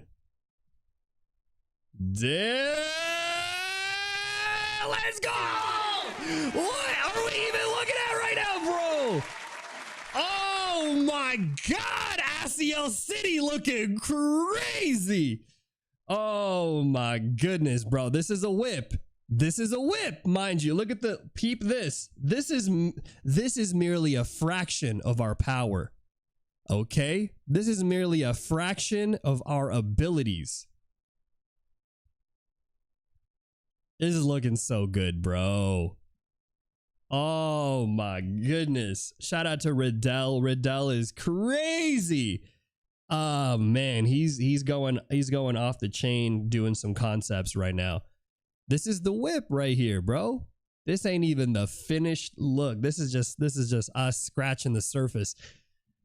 Oh, it looks, I'm so excited for this project. The Ground Zero project, man, it's been a labor of love. There's a lot we're doing on this one. It's good, man. It's good. But you said you guys wanted the third one, right? I gave you guys the breakfast. I gave you the lunch. The only thing that would be maybe better than this would be to show you guys maybe a little bit of the trailer. Maybe a little bit of that. What do you guys think? What do you guys think?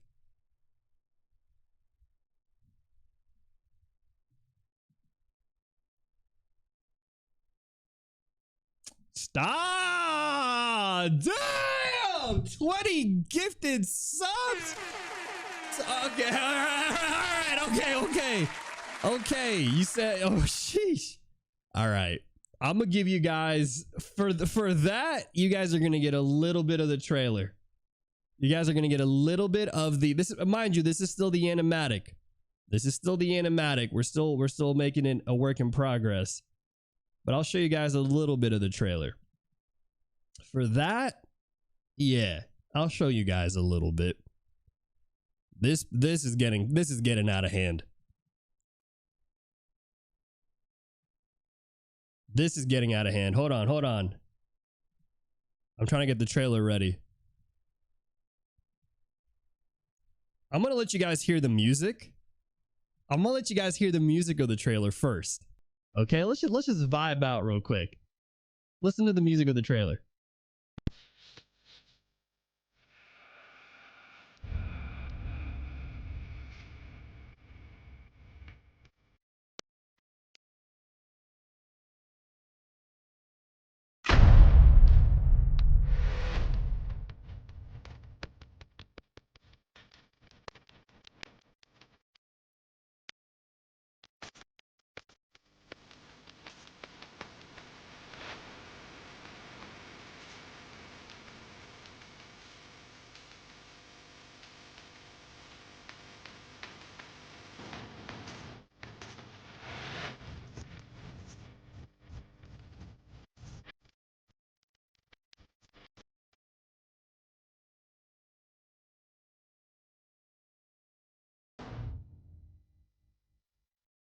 Okay.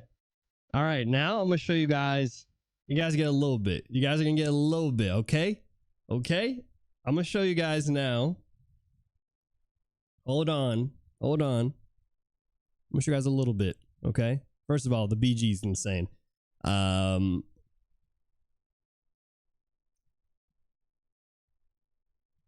You guys are going to get you guys are going to get a few seconds. Here we go. This is, mind you, again, this right here is still the animatic. I need to animate and clean up a lot of stuff, but you guys are going to get a little bit, okay? Here we go.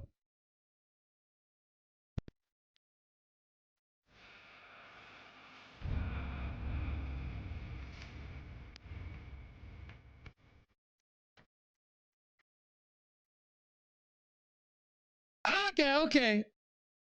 That's it. We're not doing it. We're not doing anything. We're not doing anything more than that, chat. There's a lot more. There's a lot more to show on this one. We're still working on a lot of it, but that's it. That's what you guys are gonna get. Let me see. I can give you guys something else that is not the trailer, okay? Because the trailer is we gotta keep that one close to our chest. Let me see if there's one other thing I can give you guys as a little consolation. Oh, nah, this one you guys already saw this one. The Crollo art that I finished. Let me see. I'll show you guys this one from the color script, and that's it. Okay, I'm gonna show you guys the color script, and that's it. This right here is a color script that I worked on, and then my BG artist Sue helped out on as well. If you guys are not familiar with what color scripts are, basically they're meant to kind of just set the tone and color for a specific shot. So this is our boy Kai right here. There's some stuff going on here. Yeah, I can't, man. There's so much good. The team is crazy. The team is cracked. We're all doing some insane stuff. This is it. This is all you guys are going to get. That's it. No more. No more. No more, guys. That's it. You guys are getting too much today, bro. The team is cooking. I didn't even show you guys the Terran one. There was the Terran background. I didn't even show you guys that one, but it's all right. We'll do that another day. Whew. All right. Panda says, when will you try my cooking? Okay, let me go ahead and grab it. I'll grab your, we'll grab Panda's pumpkin muffins real quick. Man. All right. Let me switch back. I'm gonna close these guys.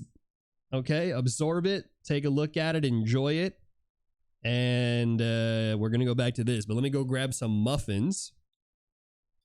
Muffins.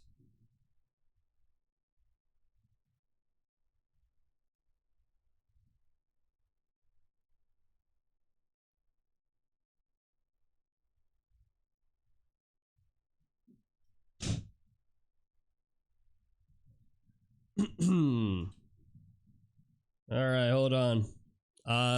Panda is making muffins, and she made a pumpkin muffin. It looks really good. Pumpkin muffin. It's got no cinnamon because I am allergic to cinnamon, unfortunately. I don't know if it's allergies or my sinuses, but it gives me headaches, and I can tell. Like, I have cinnamon radar. I can tell if something has cinnamon. All right, hold on. It smells good.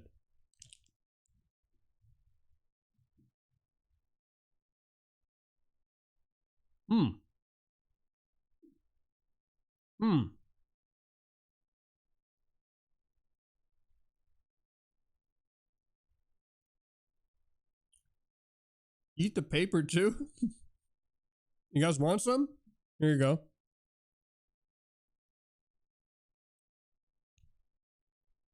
Wait.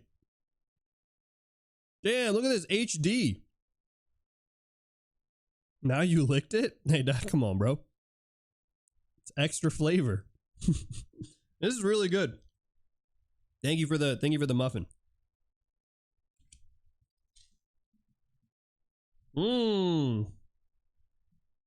Oh, what's up?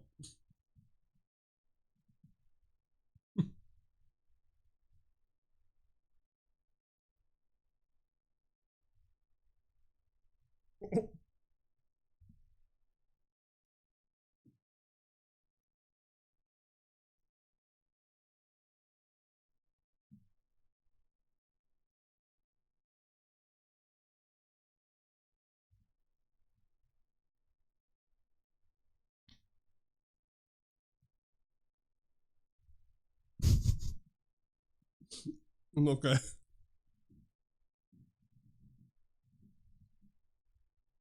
That was good. That was pretty good. Is the case of okay?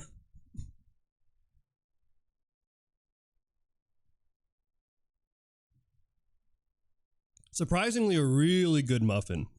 I would give it an 8 out of 10. I don't even like pumpkin. Pause.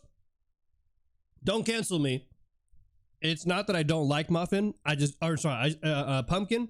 don't care. You know? I can eat it. I can be a pumpkin enjoyer, but I'm not like you know how sometimes in the fall season people are like, oh, it's pumpkin spice latte season or whatever. I'm like, whatever. You know, it is what it is. Pumpkins are in season. Okay, I'm gonna eat it.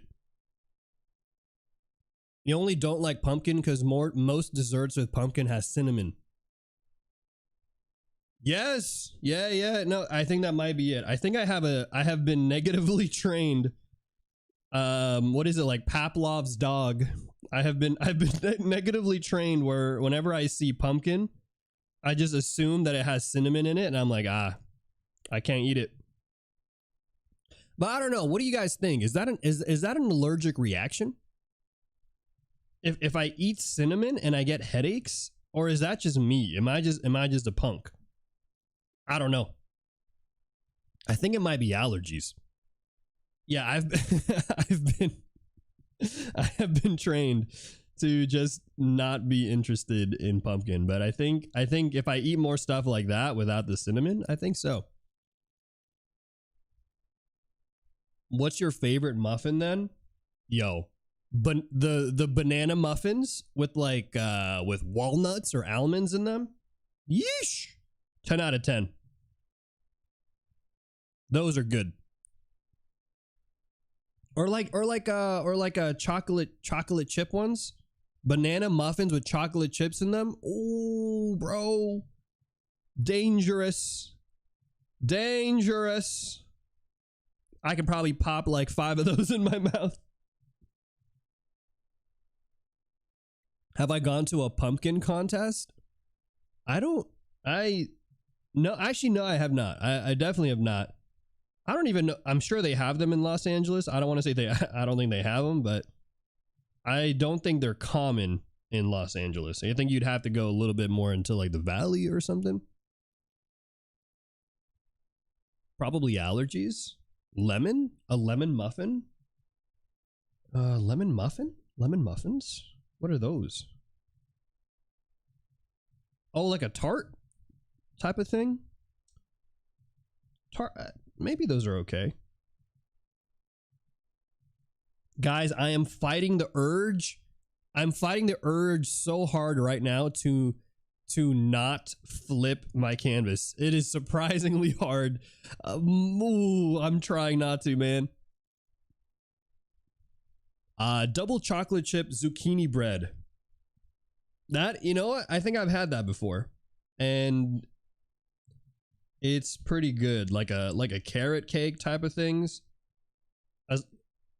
Yeah, I would eat those.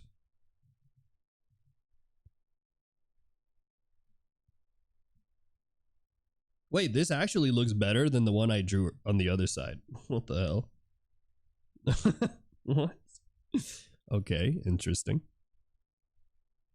Are you working? Somebody's asking on YouTube, are you working on an indie anime? And if you are, could you please do a shameless promo? I would like to hear. Yeah, do you guys want to hear about Ground Zero, the story?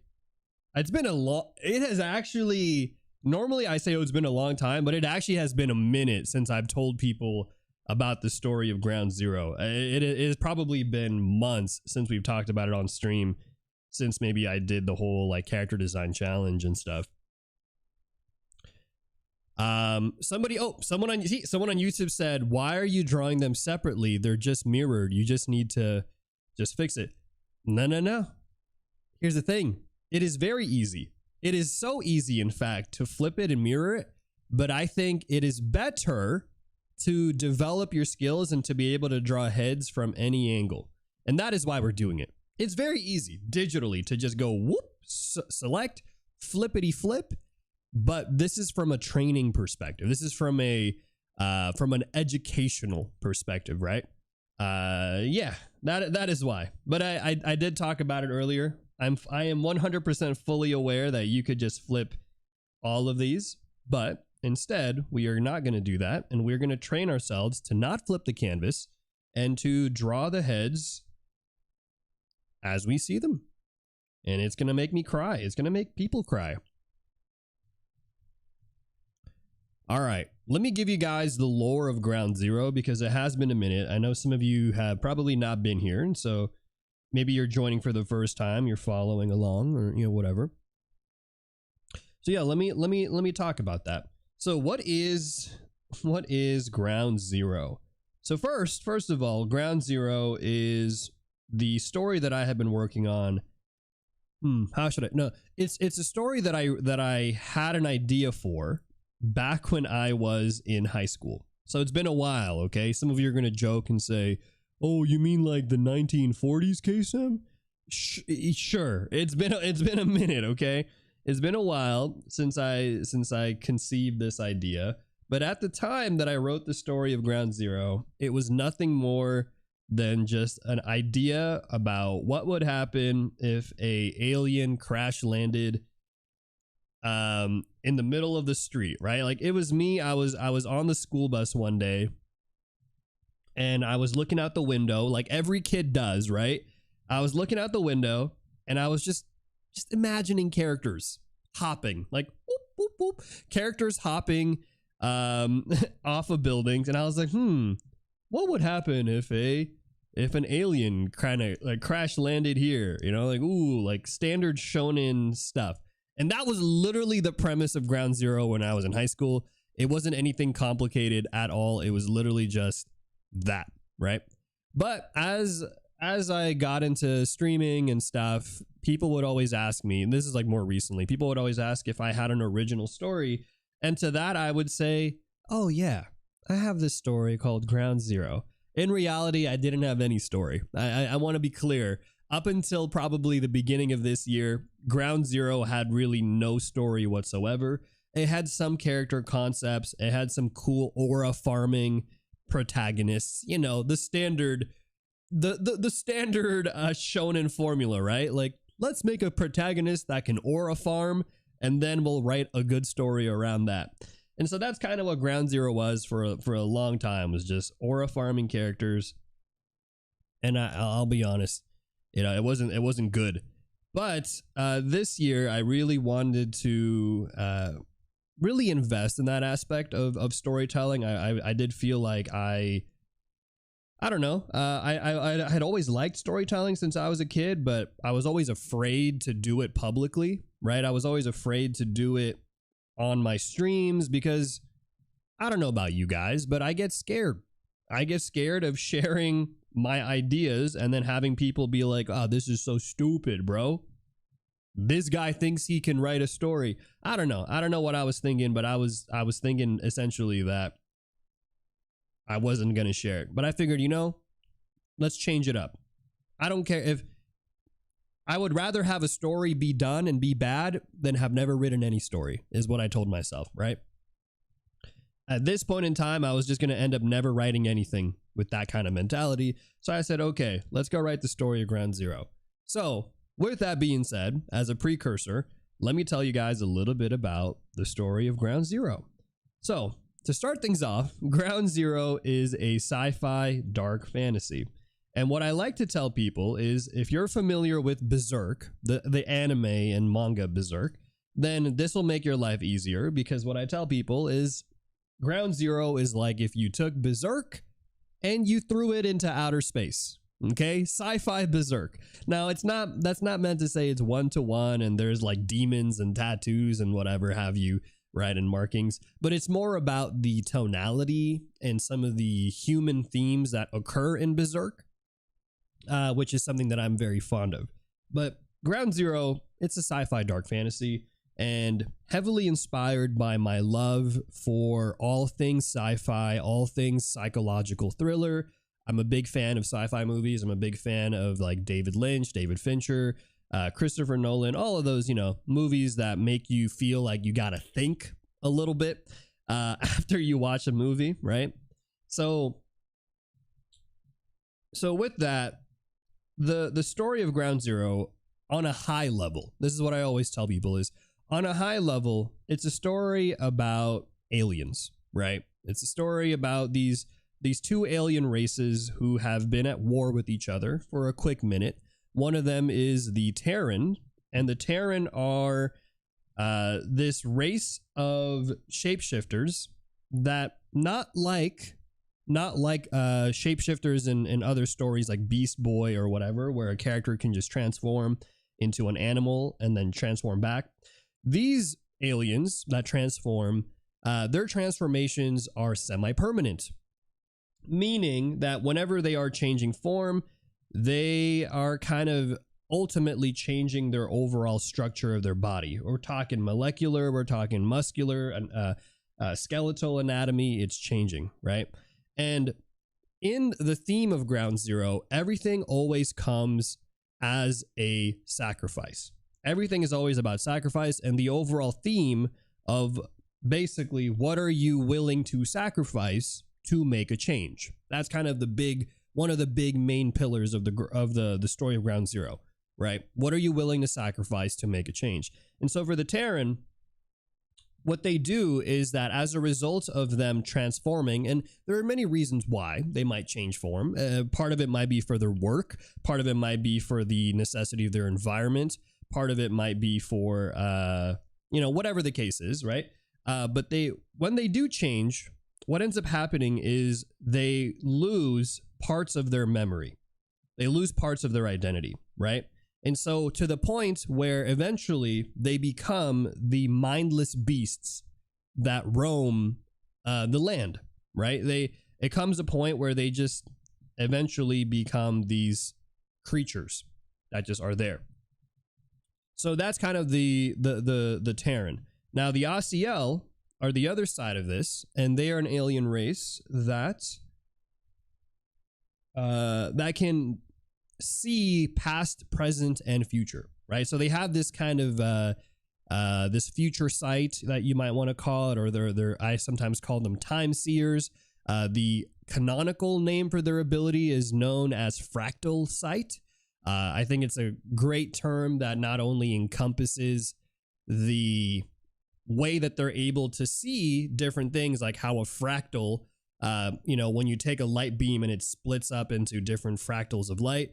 But similarly, they see past, present, and future. But at the same time, I like the term fractal because they don't see the big picture. They don't see everything, right? They only see like kind of glimpses and pieces and relative perspective of a certain timeline, right? So for these Asiel, as a result of using their abilities, their physical form ends up being in this temporal decay, meaning that whenever their bodies are kind of shifting in time. And so they, as a result of using their powers, they have, for example, their arms are decayed, or their bodies are decayed, or their face, sometimes their organs are decayed. And so they run the risk of having that as well. So one of them is a malformality of the physical form, while the other one is a deformation and a degradation of the mental, right? One's brain rot and the other one is physical rot, basically. Okay. And part of why these two are important is that they have been at war with each other based off of the ultimate and unfortunate truth that through the consumption of the other race, they are able to mitigate their own problems. All of the things that I told you about that they usually have to sacrifice to be able to use their abilities, they've found that, if we consume the other side, then we can be at peace. And so it has been a long century war for survival where these two have been at it because they're trying to define and create their own sense of peace while also justifying their actions. It's a very tricky kind of war. Now that is Ground Zero on a high level, right? That's what I usually tell people, like, yeah, on a high level, this is what Ground Zero is. It's sci-fi, aliens, all that, all the bells and whistles. But what I actually really like to tell people is Ground Zero is less about the alien stuff, and it's really more about the human emotion, and specifically about this character named Kai Valen and his struggles with accepting his responsibilities, his moral responsibilities, as well as his own pursuit of redemption. And so what I mean by that is in the world of Ground Zero, the Asiel have foretold, they have prophesized a figure known as the Dark Star. Now, the Dark Star is this Asiel that is so powerful that not only can he see time differently than others, but he can possibly, or they can possibly even change time itself, right?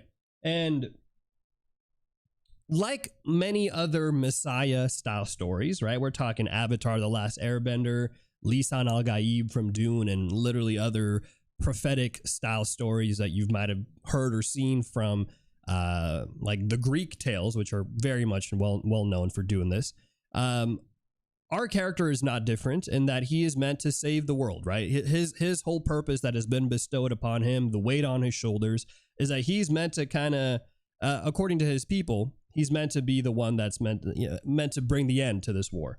But what makes Kai Valen different from, let's say, a character like Aang from Avatar is that, unlike Aang, who is an innocent boy who is just trying to live his life, Kai is born into a very dogmatic military family who is highly invested in the war, And through a lot of the essentially influence that his family and overall the people have over him, Kai commits a lot of stuff that is what we would argue probably pretty bad. So he's not a good dude, okay? Kai has done a lot of bad things in his time. He's killed people. He's committed a lot of war crimes. And he's done a good amount for the war up until a point where he starts to realize that maybe, just maybe, what he's been doing, what the people have been telling him, and all of those things are not adding up.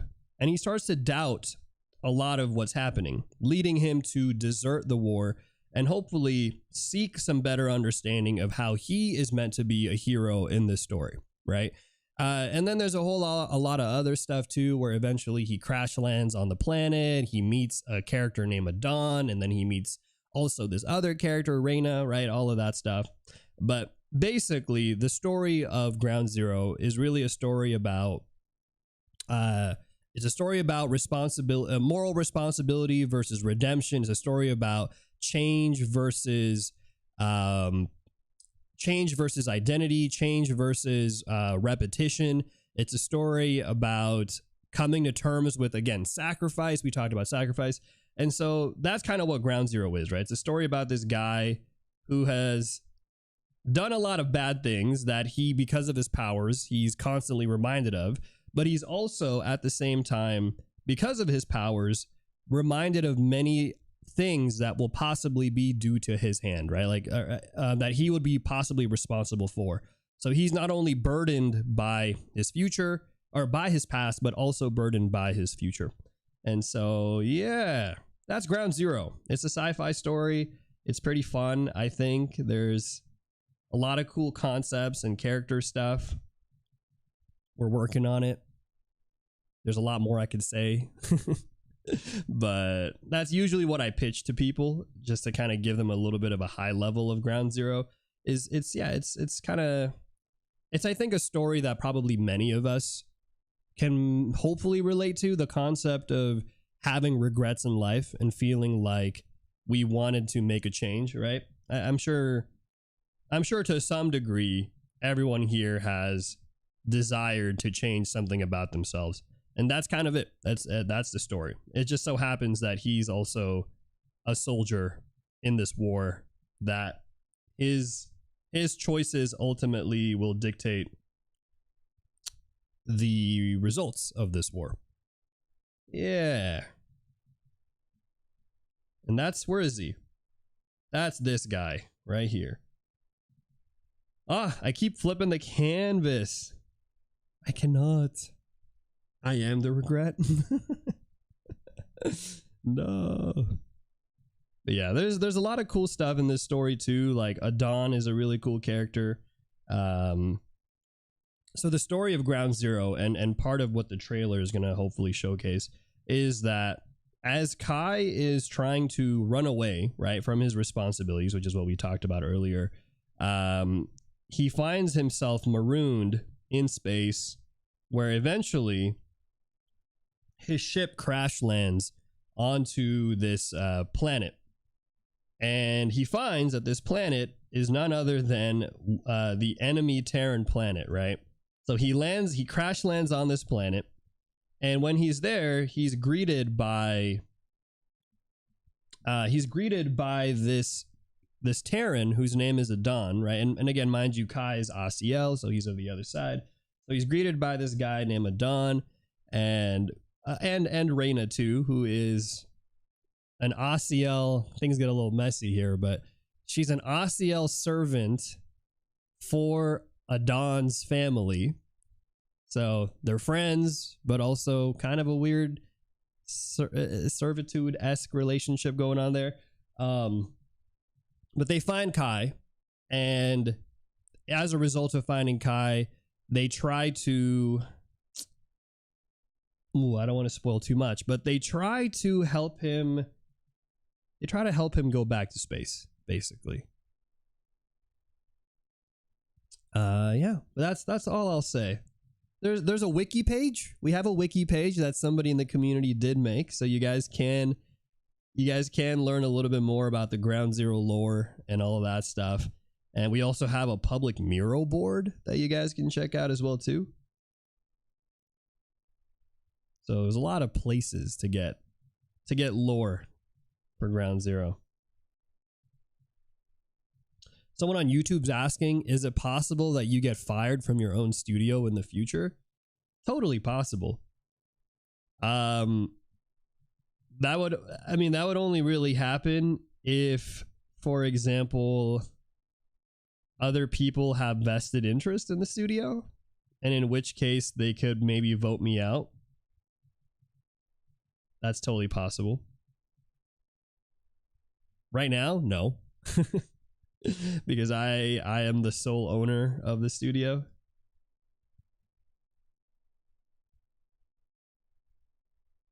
Bro, these heads are hard. I'll make a new Brass Arrow Studios. There you go. I'll make a competitor.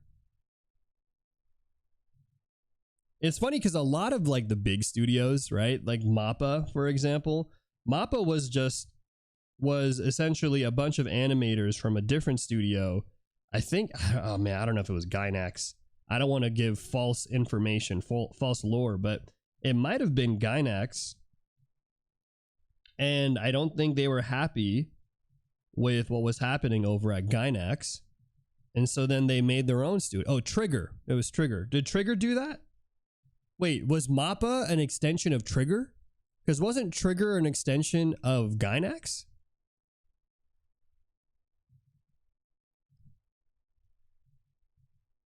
I don't know. I just know one of them is an extension of the other. But anyways, it's pretty common for studios to kind of break off, because if you think about it, a lot of these artists meet each other through work, right? That they've all done together. Like, for example, the people in my studio, oh, was it Madhouse? Thank you. That sounds more right. That sounds a little bit more, I believe that a little bit. But, you know, like, a lot of the people in my studio actually I had met them through my time of working on Mighty Nine, when I was working on the Critical Role show, right? And so it's totally common, I think, for artists to meet each other on a production, on a different studio, find that they work really well together, and then say, like, hey, how about we do this ourselves? You know, how about we do this together? And then boom, a studio is born. That's really it. Also, I think I do need to actually go in here and clean this box up, because this box is just so wrong. I was trying to line it up to this box and I was like, why isn't it working? This box is just straight up wrong.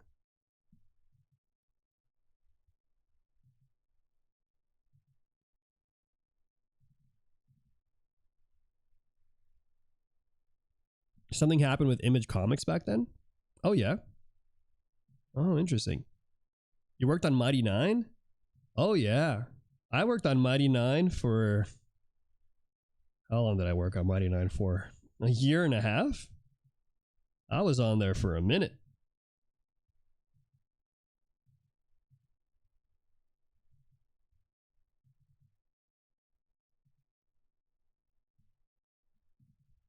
I will say this. I'm not gonna, no, this is no spoilers, nothing, because obviously I can't spoil anything. But I will say I have designed probably over 100 characters.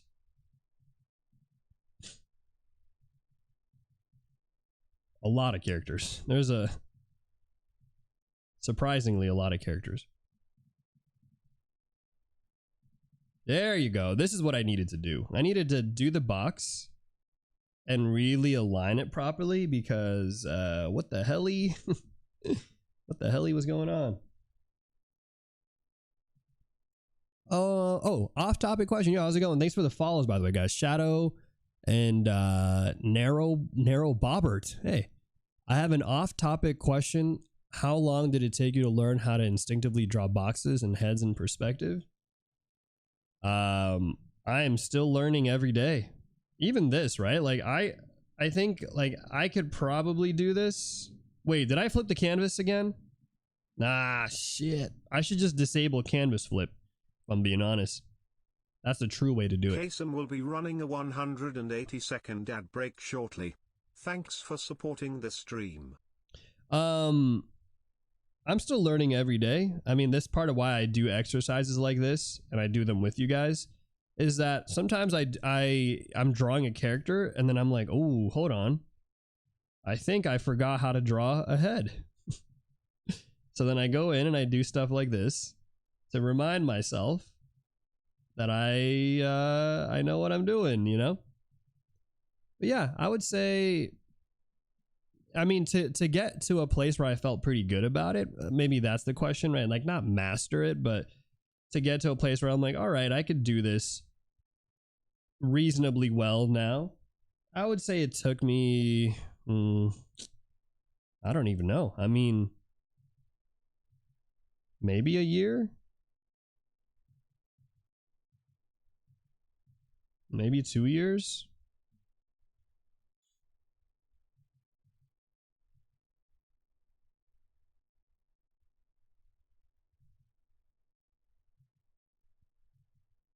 But I feel like I'm always learning and I'm always refreshing it. Is Mighty Nine the one you snuck your face into for the animation? No. Oh, yeah. I'm not gonna say anything. Maybe not. I'm not gonna say. I think you just watch it and you see. Yeah, no.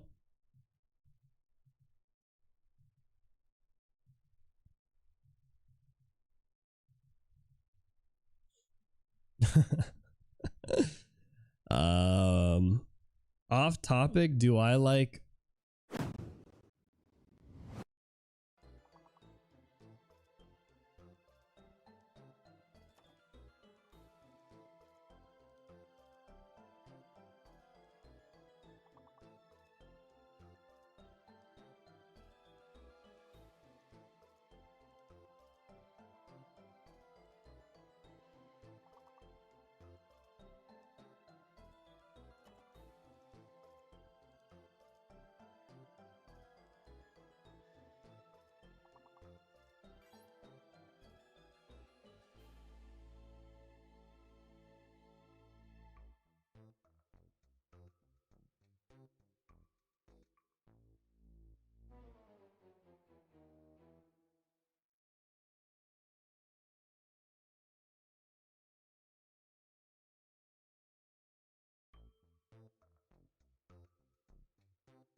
All right, we're back. Welcome back in, guys. Thanks again for sticking around for the ad breaks. They do help me out a lot, so much appreciated for sticking around. And here's what I'm going to do. I'm going to speed up here because I do want to draw some actual faces. So I'm going to go ahead and I'm going to just ignore the boxes. And we're just going to go crank out these heads, but I'm going to try to do them without flipping the canvas because... yeah, because pain. But it's good for me. It's good to learn. Good to draw. All right, let's answer another TTS. But yeah, today's a pretty chill day. Today we're doing homework for my master class that I'm doing. Can we get some ground zero stuff today? Maybe some character designs? You got it. You got your stuff. You got the ground zero stuff already. But yes. You guys got it there. But yeah, so today's pretty chill. So if you guys want to just do some ask me questions type of thing, feel free to do so. This is again for my master class series that I'm doing for my after school program, where I'm teaching you guys the basics of drawing heads. Well, actually not the basics. It's the master class of drawing heads. But day 1 of that 5-day workshop is related to drawing. Oh, I flipped my canvas. I'm catching myself. It's learning the basic building blocks, right? And this is the first homework that I'm giving out, is to just draw the head from different angles like this. And I'm going to speed run it because I do want to do other things. My brain is starting to melt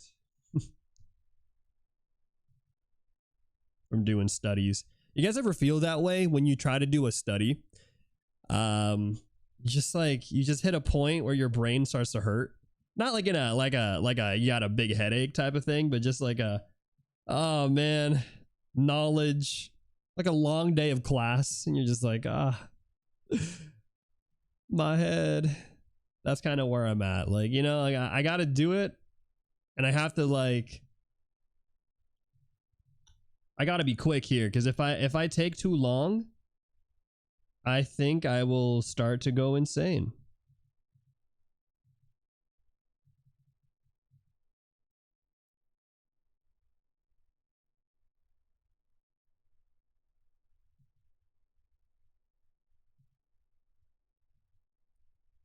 Shapes just stop making sense. Reddit break time? Ooh, what about 2xKO break time? I have been hooked on that game. It is so bad. It is so bad. I'm not even good at the game. I'm not even good at fighting games, but I've been playing 2xKO, guys. If you don't know what that is, it's a League of Legends new fighting game. Yesterday was so bad. I played 16 games against this same dude, and he beat me. He beat me 15 times in a row. Look, first of all, this is what happened. I entered the lobby in the game, and I typed in the all chat, and I said, who wants to get their win streak broken? Right? I put this in the all chat. There was like 30 people in the room. I said, who wants to get their win streak broken today? Someone decides like, all right, I want to queue up with you. So I play against this dude. And I lose 15 times in a row, right? 15 times in a row, but I was getting better. Every time we fought, I was learning more about the combos and the moves and everything. And then after I beat him, he said GG, and I said, bruh, I just ended your 15 game win streak, lol. And then he just disconnected. I don't know, dude. I'm so toxic in that game. I said, bro just lost his 15 game win streak. But hey, I can giveth and I can taketh away. You know what I'm saying? You know what I'm saying, Chad? I gave him that win streak. But yeah, that was a good game. I flipped the canvas. I did it again. Somebody's asking, how long does it take to get used to a pen pad? Oh man. I mean, it's different for everybody, but I think you'll know once you've gotten used to it.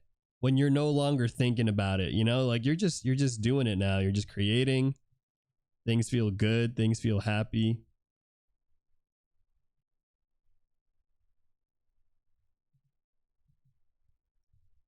You should have said thank you, master. Oh no. Oh no. But honestly, it's a good game. It's kind of been my go-to game just to kind of ease some tension a little bit. Okay, not bad. Rough sketches. All right, I think I'm gonna do. I think we need to do a break, a quick breaky. Let's play a few matches maybe, and then we will finish up here. We're gonna finish up the bottom portion of the heads. Okay. The question, guys, though, is should I, or should we just go to Reddit? I'm too lazy. I don't know. What do you guys think? Should we do some Reddit reacts today? Let's see what the community Reddit's up to. Let's maybe do that. I do want to play though, but I can do that off stream. It's a little crazy to do it right now while we're in the middle of streaming art. All right, Reddit reacts. 2xKO, we might not come back. Oh, you're saying if we stay on Reddit, we might be on Reddit? Okay.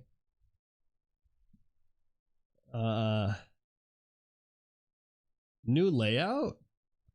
It's funny because this wasn't even supposed to be a new layout. This was just me putting in I just needed a new view so that people could see all the UI stuff. But I don't know. It seems like you guys like this layout actually. It's kind of interesting. Oh, you're saying if we go to 2xKO, we might not come back, you're saying. I see. Yeah, it seems like a lot of you guys like this new layout, which is really interesting. I wasn't expecting it. I thought it would be boring because it's literally just me. It's just me and my CSP screen, you know? Like that's it. Nothing fancy.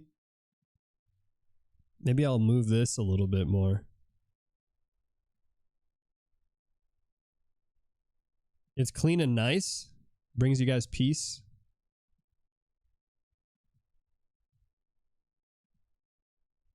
No doggos bad. Yeah, that's the only downside. We don't get the dogs. I could put the dogs right here behind me. Like this. I could put them right behind my head.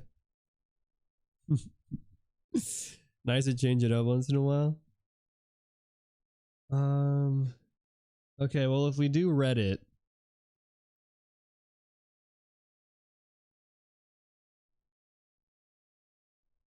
Oh my god, wait, there's a Hades 2 trailer? Hades 2 version 1.0 launch? Coming September 25?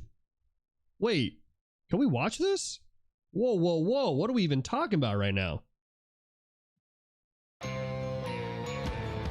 Hold on, man. Full screen this. Whoa, whoa, whoa. Hold on, brother. What is this?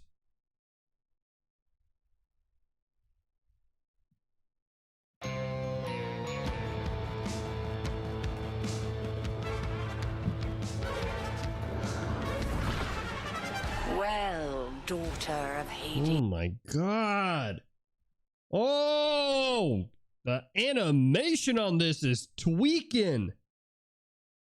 Damn, hold on. Can we go frame for frame?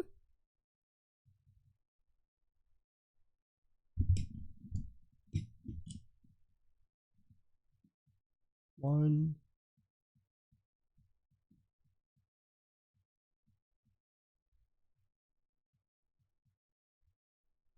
Ooh. Ooh. Ooh. Hold on, bro. I'm trying to process this.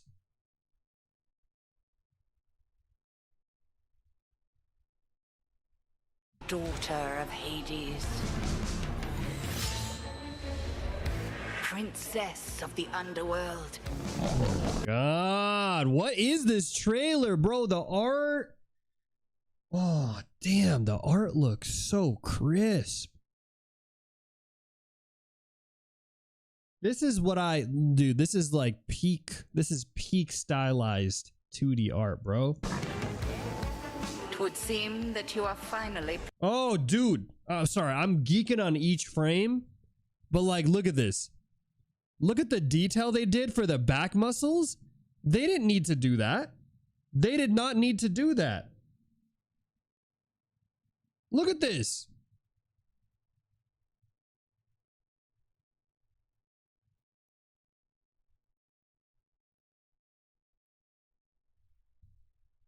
They didn't need to do that, bro. Princess of the... Look at this, even this still shot of just the feet. Damn, they've been look, people in the chat be like, K-Sub, I know you'd stop on this frame, bro.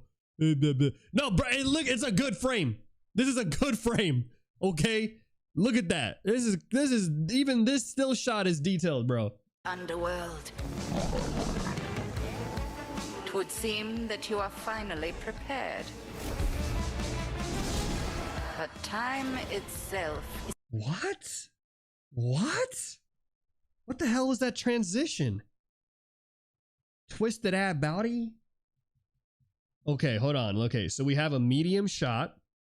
Okay, we do a jump. Okay, here we go. This is it. Medium shot to a jump close. Then another jump close. This is all happening on threes.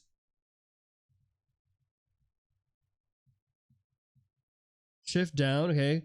1, 2, 3. Close. 2, 3. And then what happens? Black? Are we cutting? Ooh, so good. Okay, I understand. They used the hat. They used the hat, the black there to cut nicely into boom. The hand close up, and it flows so well. I was like, what happened here? Why did that look so smooth? Oh my God, bro. And then the hand just comes up like that. That's such a good transition. What the hell? But time Boom. itself... Like that? Oh, that's good. I'm geeking. But time Boom. itself... Oh, what the hell? This whole trailer's crazy. is against us. And war has come to Mount Olympus. Shall you run? Oh my God. Bro, I see stuff like this and it makes me want to redo the whole Ground Zero trailer. Guys, is it cool if I don't release the trailer next month? Is it cool if we wait like another year? Are you guys cool with that? Okay, I promise it'll look better. It'll look like this. Can you guys wait a year? Oh my God, dude, I see stuff like this and it's just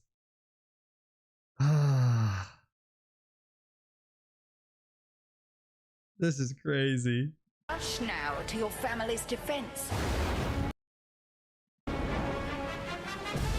Oh, that right there, iconic. I mean, dude, close-up shot.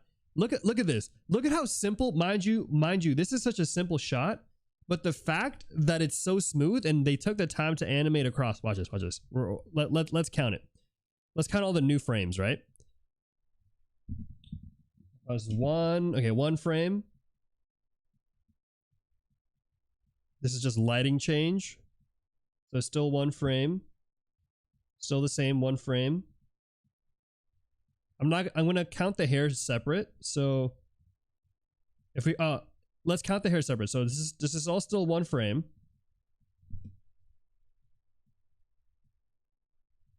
One frame, hold. Okay. 2 frames. Head turn, 2 frames. 3 frames.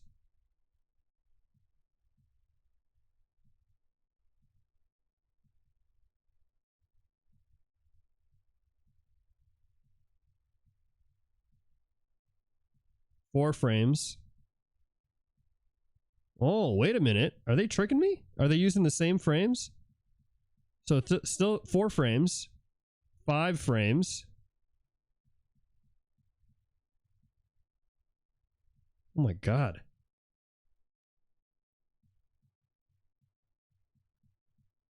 Five frames. 6, 7, 8, 9, 10.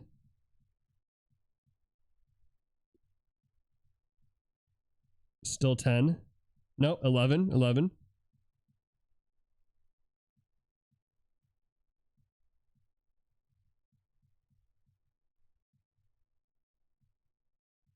12.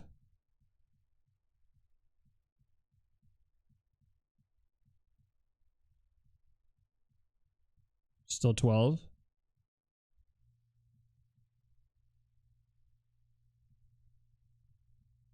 Still 12.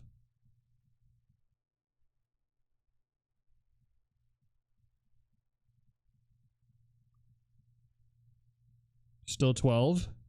Oh my God, they're doing some clever stuff here. I'm gonna explain what I'm talking about. Okay, there you go.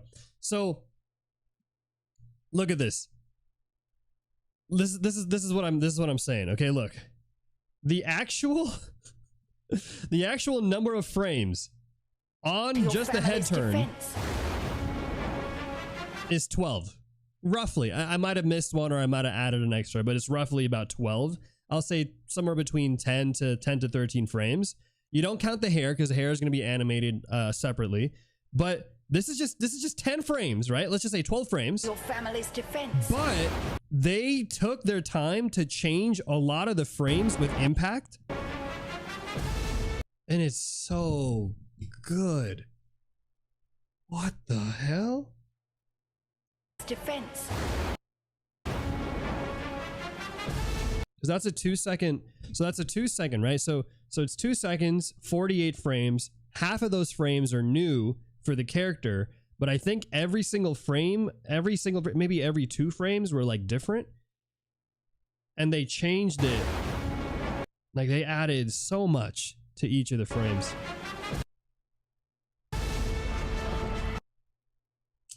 Damn.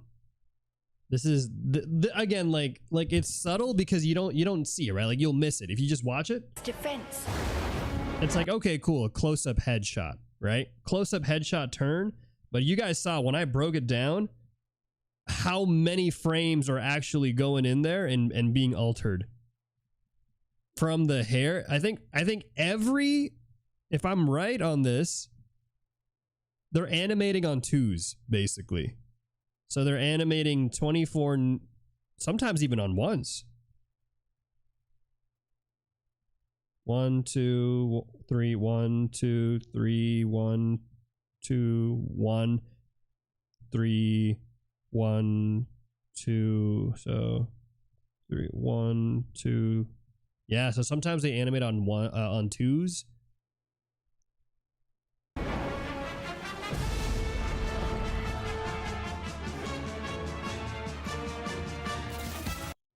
Is this some stuff that this is some stuff that blows me? Like, how do you time the frames out this well? It's instinct. You hit a point where it becomes instinctual. I don't think I'm there yet, but damn. Or shall you strike our enemy in the heart of the underworld? Ah, my heart. The bouncing. Our enemy in the heart of the Or shall you strike our enemy in the heart of the underworld? Damn.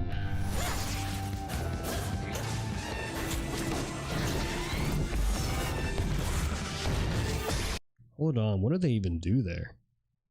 Are they just using black? Because I might try to use this. Oh, so good. Black smears. 1, 2, 3, 1, 2, 1, 2. So they're animating on 2s here. Crazy. I need to like break down every frame on this trailer because damn, they're cooking, man. Oh my gosh.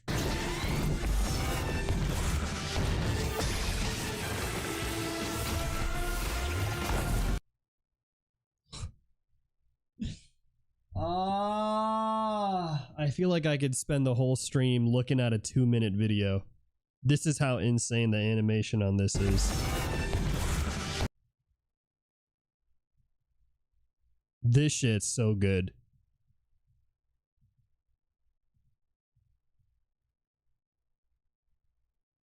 Okay, watch this. Cause look, when you play this, you miss it. Zap, watch, zap. Boom. But let me tell you the number of frames that were in there.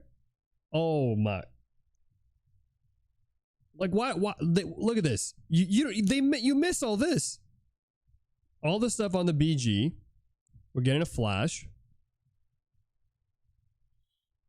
Crazy work. Crazy work on the SFX or on the VFX here. Good compositing with some good paints, some good smears.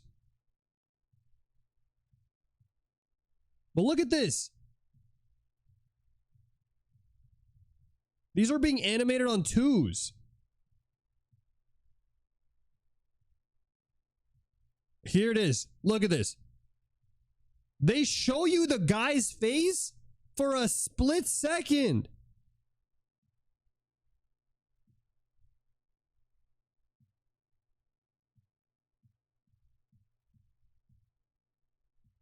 And then they act like it was nothing.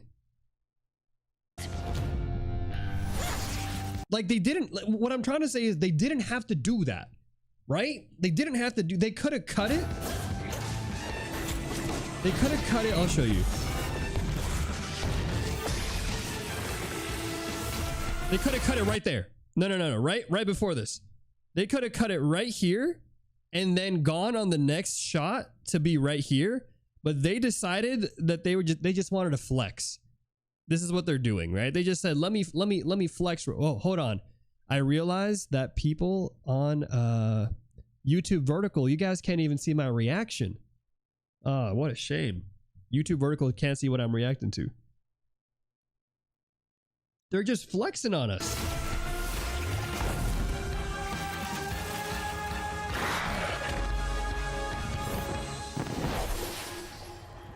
You know me, Headmistress. Oh my god. I'll do both.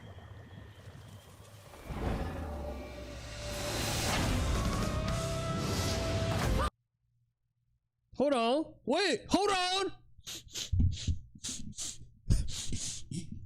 Was that a Vincent Chansard? Hold on. Wait, hold on. That smelled like Vincent Chansard.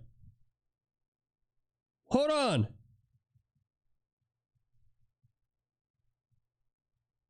Hold on. Stop the cap. Stop. Hold on, bro.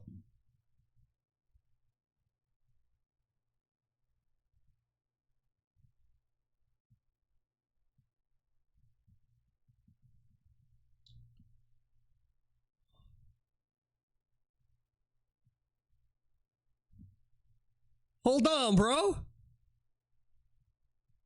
This smells like Vincent Chansard's work. Hold on. Hold on right now. Hold on right now. I need to look this up. This needs to be researched, right? ASAP. Hold on.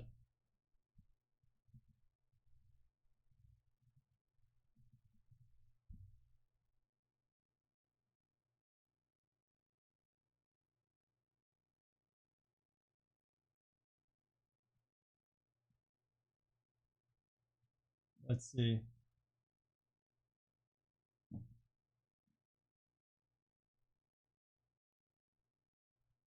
I need to do some research right now. I don't know if he did. I'm checking his socials.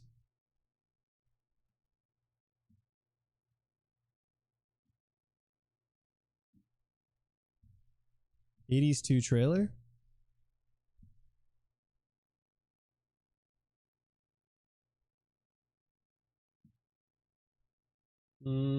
Okay. Studio that did this for key animators unknown. This was Line Animation. Really? Line Animation did the Hades 2 trailer? I don't think so. Really? Who animated? It was Line? Why isn't it on their website? Or on their thing? Oh, here we go.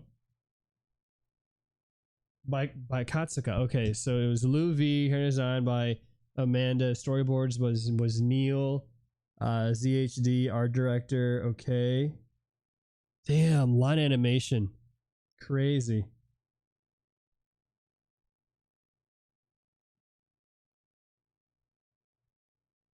They went insane on this. But who did this cut? I need to know who did this cut right here. Because this cut specifically,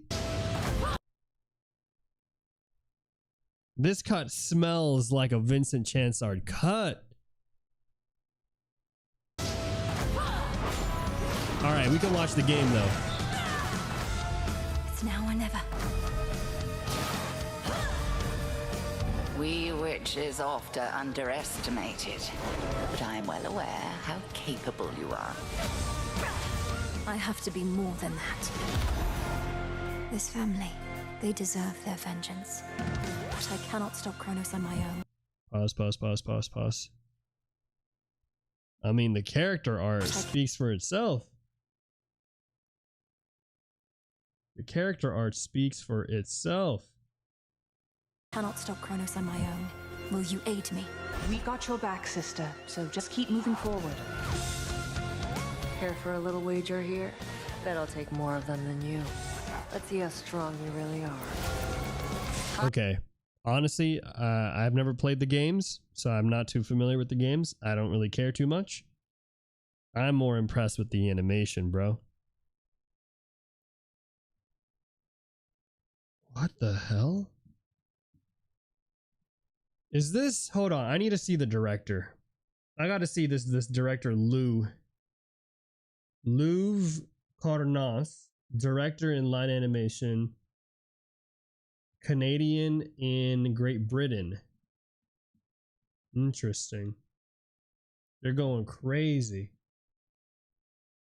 Character design and lead animation was done by Amanda Jesper. Ah, yep. Yeah, okay. Amanda's, what's her name? She's the one that worked on the stuff for Love, Death, and Robots. Yep, here it is. It's the Love, Death, and Robots crazy animator. Ah, man, I'm not logged in. Damn. But that shot though, I wonder who they got to work on that on some of these shots, because that scene, this is my favorite, I have to say. Going from the line work to the abstract paint, that brings joy to my heart. Man, whew. All right, fire trailer, amazing work. I feel hyped and inspired. Speaking of, another fire trailer, this time by a French studio, CRCR Studio. I've actually not seen this trailer yet, but I think we should watch it. I think we got to react to this one too. I hear this one's also insane. Man, oh man, let's watch it.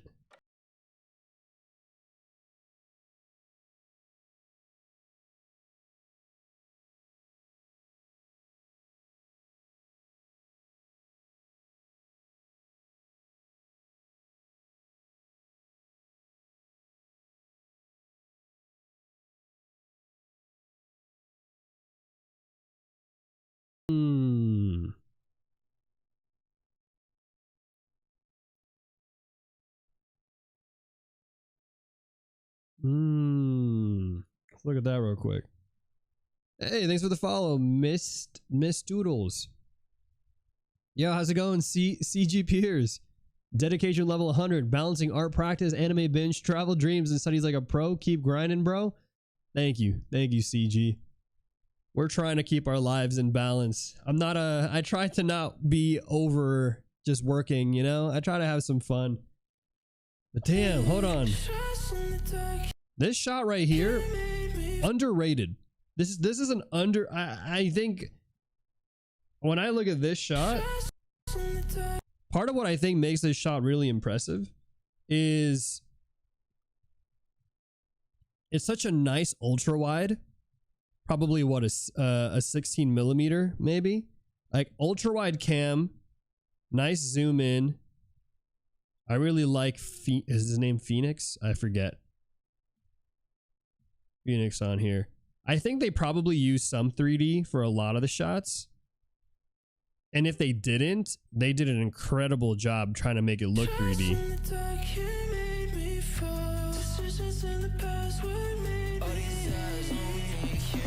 Ooh, that's a good one. That's a good one right there.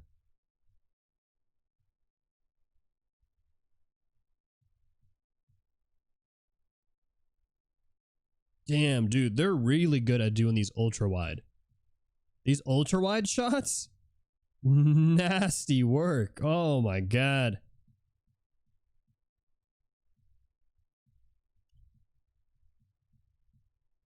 Look at that. They're animating on ones there. 1, 2. Wait, that's just a slide. Cheeky slide that they did there, by the way.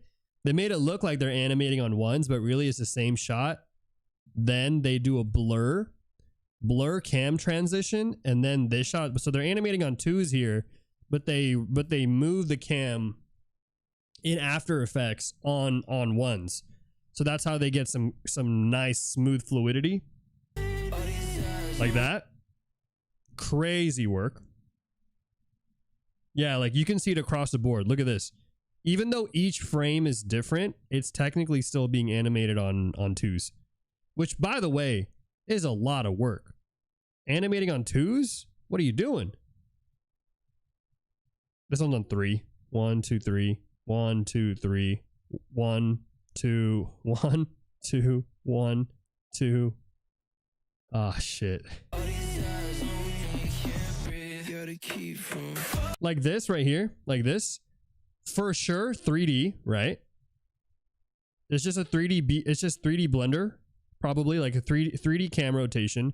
We do this also for Ground Zero and for our studio, right? We do clean character run, camera behind, standard. It's okay because it moves so fast, so it's not a big deal. They don't probably expect people to be doing this like me, some weirdo animator going in frame by frame and poking at it. But I do like how they added texture to the BG to make it still feel kind of like 2D animated. This is another example of that. 3D BG, right? Or actually, this one might be 2D. And this is 2D. This is actually a 2D paint that then they do cam work on top of.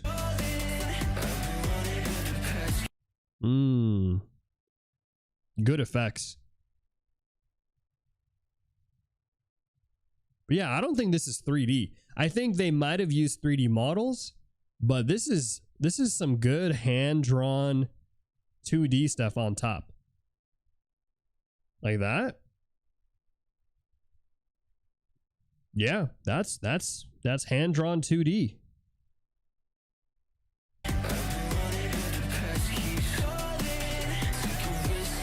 Same with this. But they might have used a 3D model to help them out. But yeah, look at that. Whew, sheesh. The schmears.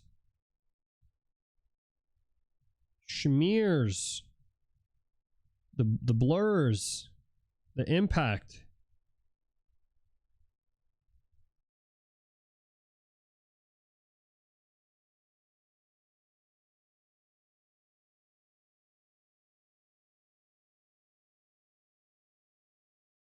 The hell was that?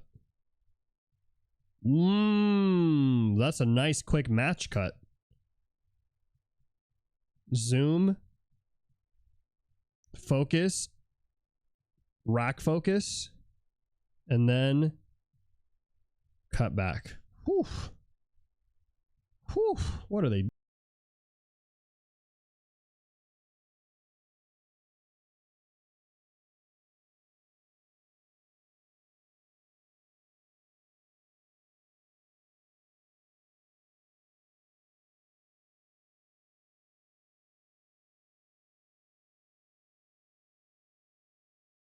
They're getting kind of graphic here. Little not graphic blood, but like graphic design. What does that say?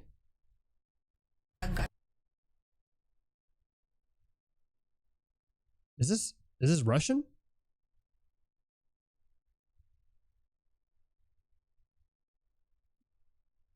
I don't know what it says. This right here looks Russian, right? Soul? No. That looks like an S. Sova. Ah, Sova. I see the V and the A. Got it. Okay. That's cool. This is nice. Whoa, look at his eyes. Look at how they drew his eyes. Like a diamond. What an interesting choice. Also, look at how crazy the movement is on this.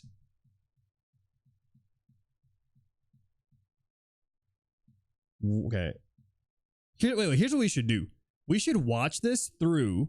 Let's watch it end to end, and then let's break it down, because I want to watch the whole trailer, and then I want to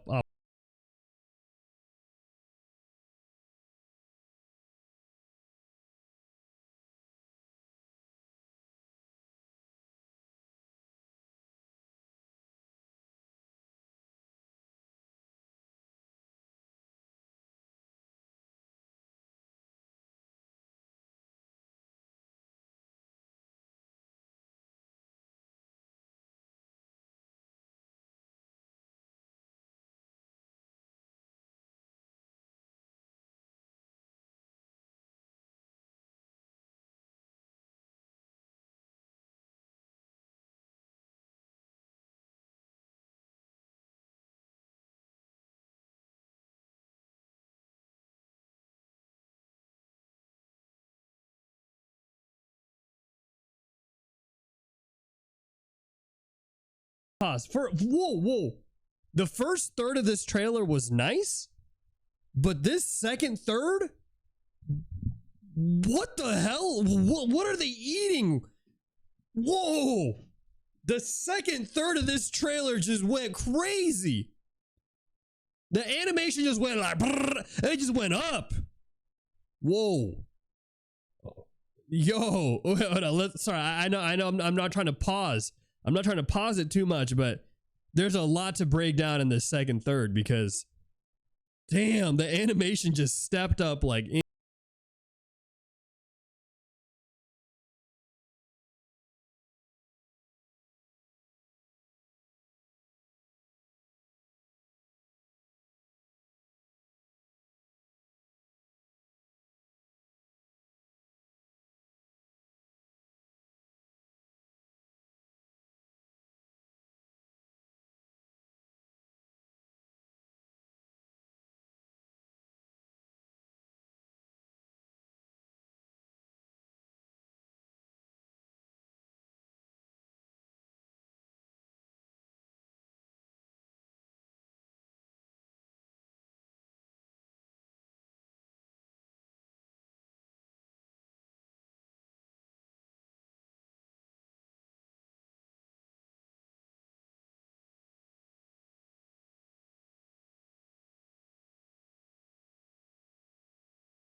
the hell?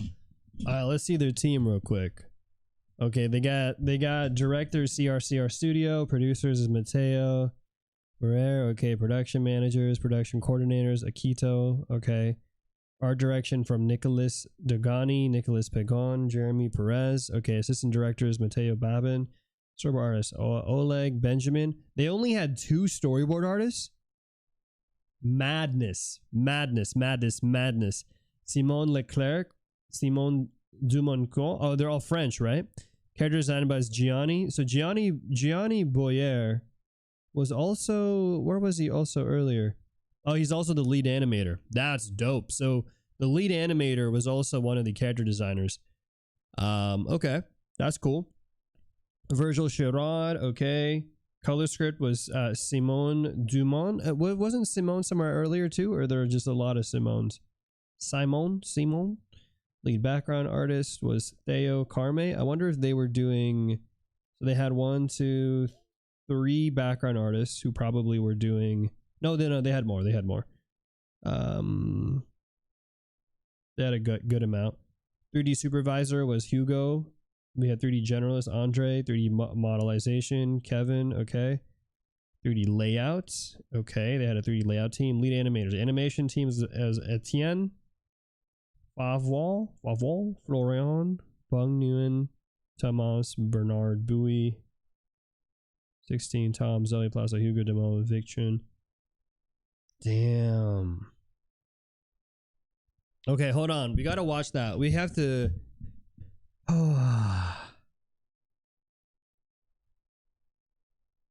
We need to take a look at this.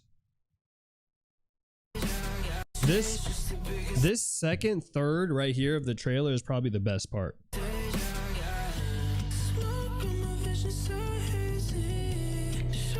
Like, what the hell was that? That was nice. Nice use of the hand to transition. So they go like this. They're gonna watch this screen right hand right here. That hand's gonna come upwards, come towards the frame to smear across, and then we get a nice transition, right? Oh, that's the hand I mean. My bad. It's the backhand. But he's turning, and then we do a cut right here, and then boom! Look at that. Just abstract hand movement to this. Chef's kiss. What the hell are they doing? What are they doing right now? What an insane shot to animate. What are we even thinking about in our heads to animate a shot like this? Crazy work. All right, still shot. That's cool. That's fine. A lot of graphic stuff, which is cool. I think this stuff, I'm not too sure if I was interested in it, if I'm being honest. Interesting choice to use like this kind of the more like grungy graphic design look. Not my cup of tea, but I mean, I think it's cool, but I just don't know if it was necessary for this trailer. Maybe there's a specific reason for it. This stuff is all right, but this right here, I think the most outstanding thing about this trailer has to be whoever the hell is using their VFX. Like, their VFX team went crazy. Like, look at this. And then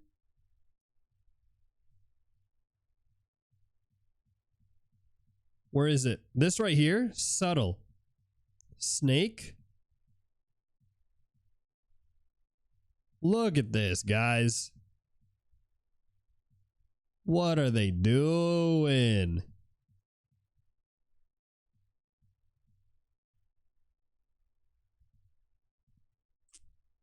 Crazy work on this snake.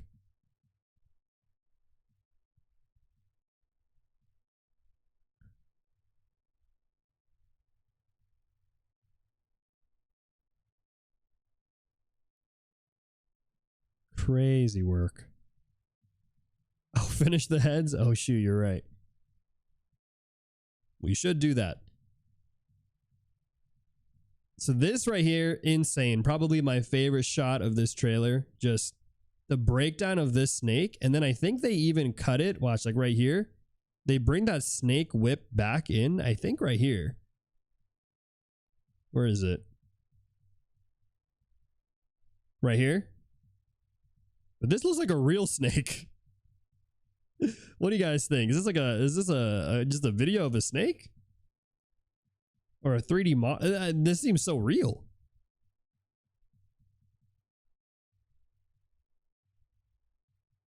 Maybe a 3D snake, yeah. Definitely not hand done though. It's a lot of work for a hand done snake.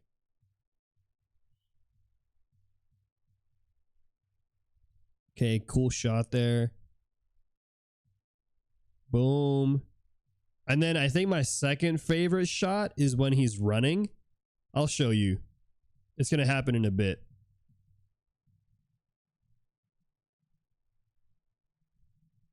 Oh, well, actually, just kidding. Yeah, look at this. This is what I mean. The VFX team is cooking. It's carrying. Carrying, bro. What is this? This is just so nice to look at, you know? Like, look at the level of detail on this. And it's so nice when they added the bloom effect on the lightest layer there. That's how you actually get that like flame look, is you use a bloom effect so that it bleeds out of the base white color and it looks like it's glowing. That's how you get that look and feel. So good. Hand drawn, just standard frame by frame, good old fashioned, drawn on ones too. 1, 2, 1. Yeah, it's so drawn on twos, but they're moving the camera like it's on ones.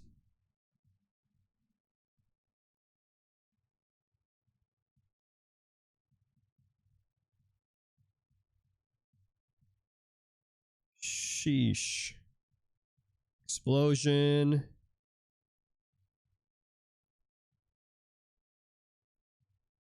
Oh, this shot was nice. So, hey, look at this. Look at this. Ready? Watch this. So in this shot, look at how the BG already has the bullet hole. Right? But look what they did. Well, we know what they did there. The bullet hole technically should not have been there. See? But like again, no one's going frame by frame. The amount of the amount of time and just wasted effort it would have been to just hide that bullet hole is not worth it. For literally 1, 2, for 2 frames. For 2 frames, no one's gonna look. Except for us, because we're weird. But the bullet hole was already there, and then they just added the effects afterwards to really emphasize it.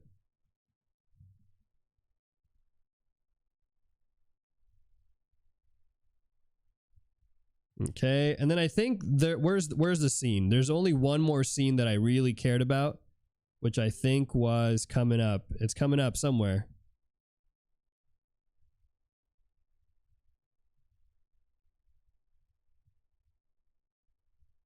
Okay, winnable. Oh, I think it's this. So right here, this guy goes Super Saiyan. He gears up. We have a crazy low angle shot, which I think is really hard to draw. Low angle shot like this. He's fired up. Perspective is below him. And then here we cut now to an extreme close-up high angle. Look at this. Again, crazy work. The SFX team is tweaking. What the heck is this, bro? This is nice too. Walks through the fire. And then comes the sauce. This shot right here where he's running, such a well done shot with the 3D model. He's gliding. We get a nice banana pan. One of my favorite types of camera works is the banana pan. And then he's just sliding like this. Run it back. And then again, the flames. Carry, bro. The flame, whoever is doing the VFX for this trailer really said, they really put everything on this one. Everything else in the trailer is cool. But I think that was the best part. Probably that and the snake. I really like the snake one. But all right, there you go. That is our break. That is our Reddit recap break. Let's go put pluses on that one. Good shares. Dragon Con AI artist removed by police. Okay. Arco official teaser trailer. Season 4 of Marvel Rivals. I have not played Marvel Rivals in a minute. I apologize. Tatsuki Fujimoto will have some more of his short stories animated. Jujutsu Kaisen new trailer. And I think that's it. YouTube is using AI on your shorts without consent. Oh yeah, don't even get me started on this, chat. Don't even get me started on this one. YouTube Shorts has been doing, dude, they've been putting AI stuff on my shorts, and they make me look like I'm a shiny Ken doll or something. It's so weird. You don't need to do that. Stop. Stop it. Sam went berserk on that video. Shit, should we watch it?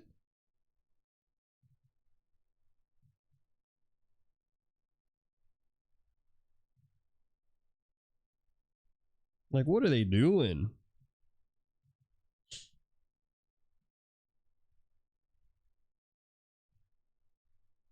I would pay my kidneys to watch an IMAX for the ending of AI. You would sacrifice one of your kidneys for the end of AI? Oh boy.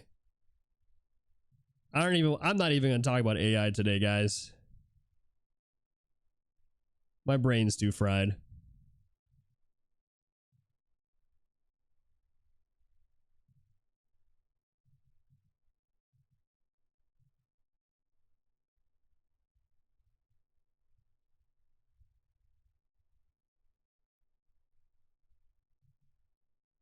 My brain.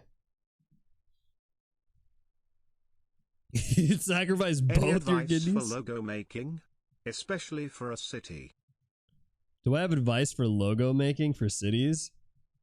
I'm not a logo designer, but I would say, I mean, with everything, good references is always helpful, right?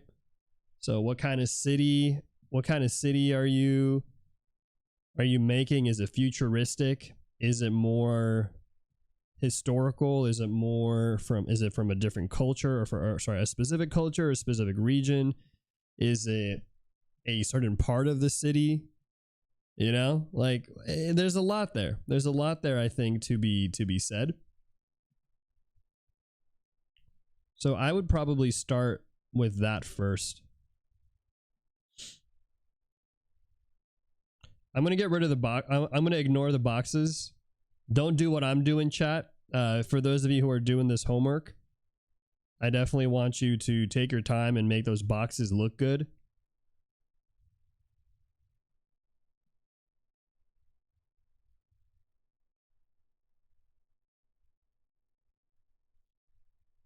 Kasem will be running a 180-second ad break shortly.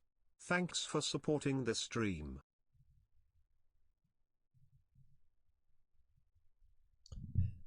Any tips on where to start with learning how to animate?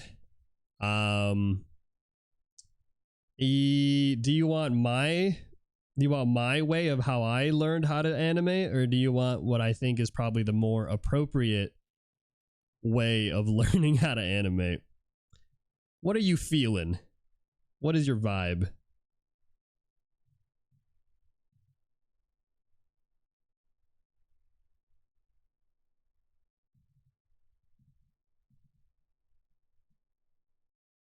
I'm learning basic anatomy and then taking my time on it. Nice. That's good. Taking your time is honestly underrated. Underrated in this day and age. It's kind of crazy if you think about it.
All right, we're back. Welcome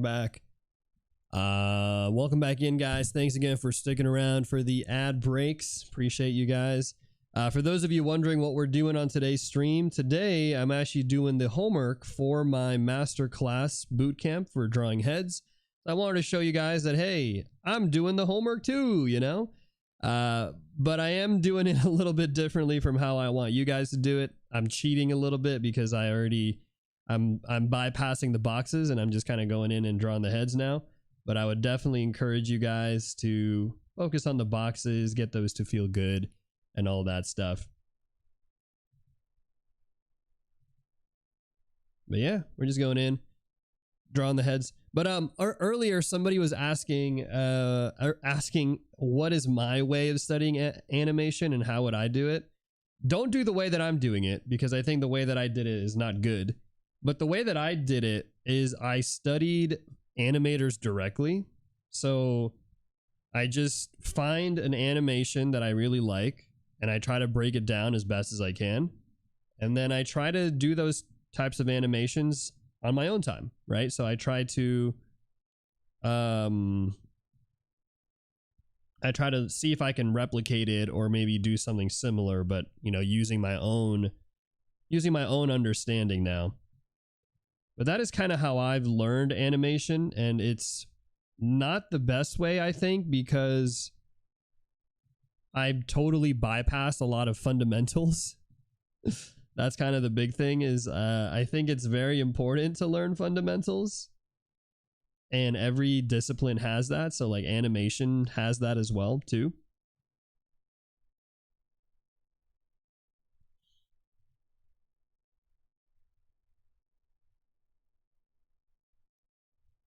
But yeah, that's what I would say. How long do you think it would take to make an animated trailer like Hades 2? It depends on how much money you have. That's really it. If it was just one person, if it was one person having to do that for 2.5, it wasn't a 2.5 minute trailer. Technically, it was only like a minute and a half. It would probably take about, assuming this artist is able to do everything, right? Like assuming you could do everything from the character animation to the backgrounds, all as one person for a 1 minute trailer like that.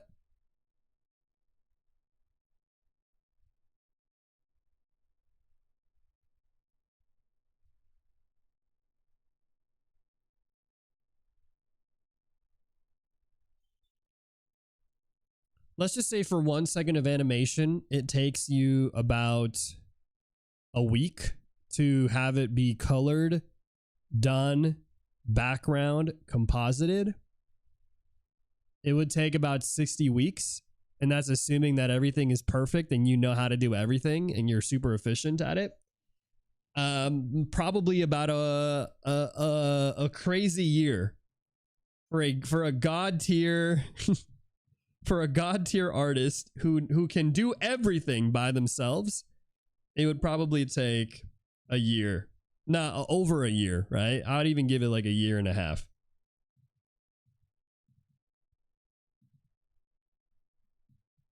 But it's a lot of work. I think that's even being a little crazy. That's like assuming that there's no burnout.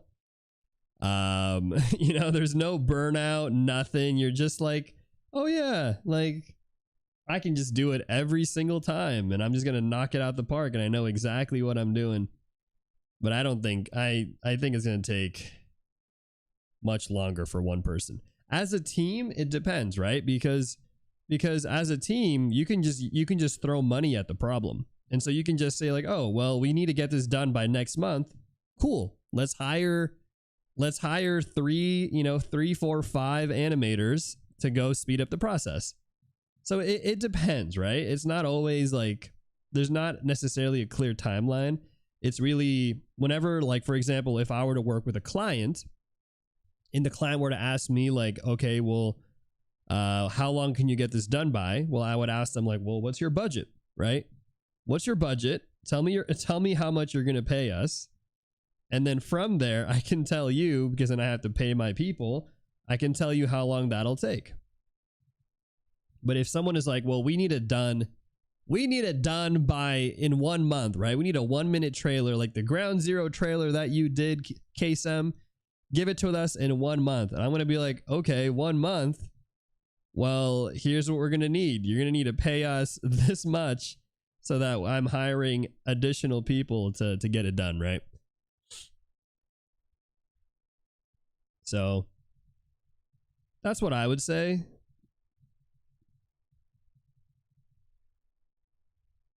Just a matter of how much resources you got. But it would be a lot of work.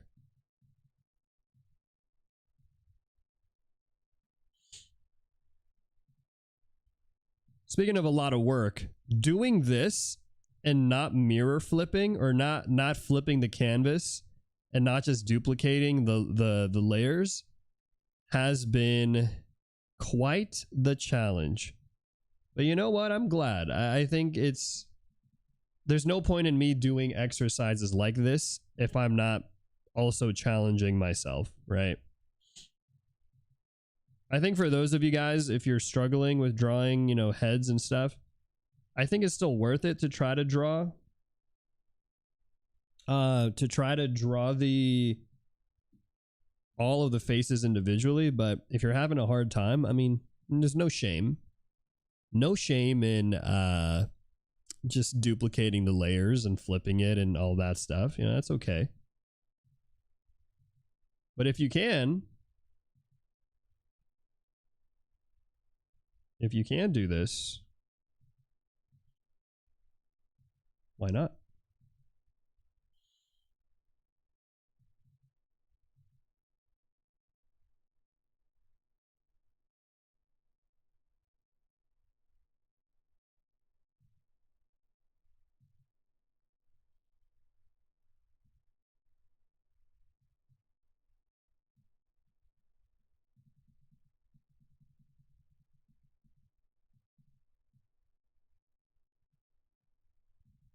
Okay.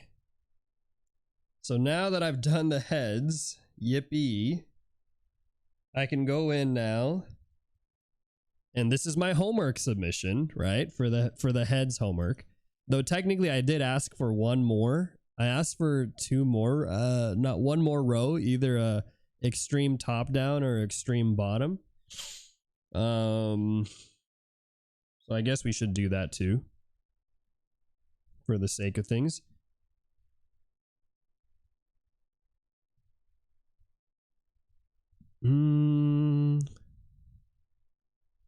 Generally, okay, someone's asking, how much would it cost to make an animated trailer like this? Oh, man. A lot. A lot of money. A lot of money. For that, I mean, especially if it's Line Animation. Line Animation is one of the more premier studios right now. It's going to cost a good amount. For 1 minute of animation like that. Let's just talk about it. So 60 seconds of animation per second of animation. Let's just say that a average, so per second is 24 frames, FPS, everything's not everything's going to be the same, let's just say, but let's just say you're, for 1 second of animation, you're bringing in concept, story team, there's a design team, there's the animation team, and then there's also the BG team, and then there's the editing team. Oh, and of course there's also the production team, so the management team, right? The one who manages everything. Let's just say that they give you the concepts because the game's already pre-established, so that's nice, right? Let's put everybody at a minimum wage of, let's just say $10 an hour. Let's just say for 1 second of animation, it takes about a week, right? A week? Again, we're just doing random ballpark stuff, okay? Just random ballpark stuff. So it takes about a week, let's just say. And for 1 week, and let's just say we're paying somebody $10 an hour, right? So that means that 10 times 40 hours of a work week is going to be about $400. This is, again, $10 an hour, which usually should be a bit higher. But on average, let's just say we're going to do, yeah, $10 is super low, mind you, right? Again, but I'm just trying to show you guys a low estimate here, right? So $400, and let's just say there's one person managing, one person doing story, one doing design, one doing anim, one doing BG, and then let's just say editing, right? It just goes into all of this. 1, 2, 3, 4, 5, 6. So for a given week, 400 times 6 is 24. Okay. So let's just round it up to be nice and generous and have easy math. $2,500 per second of animation. Okay. Don't a lot of animators get paid by shot? Yes, they get paid usually by cut, but I'm just trying to simplify the math here for people. It's a little bit different than this, but I'm just trying to give you guys a rough visual of like what it looks like, right? Well, let's just say it's 2,500, right? You multiply that times 60 seconds, and that right there is going to be the low ball estimate of like how much this production would cost, right? So 2,500 times 60 is the same as 5,000 times 30, which is going to be about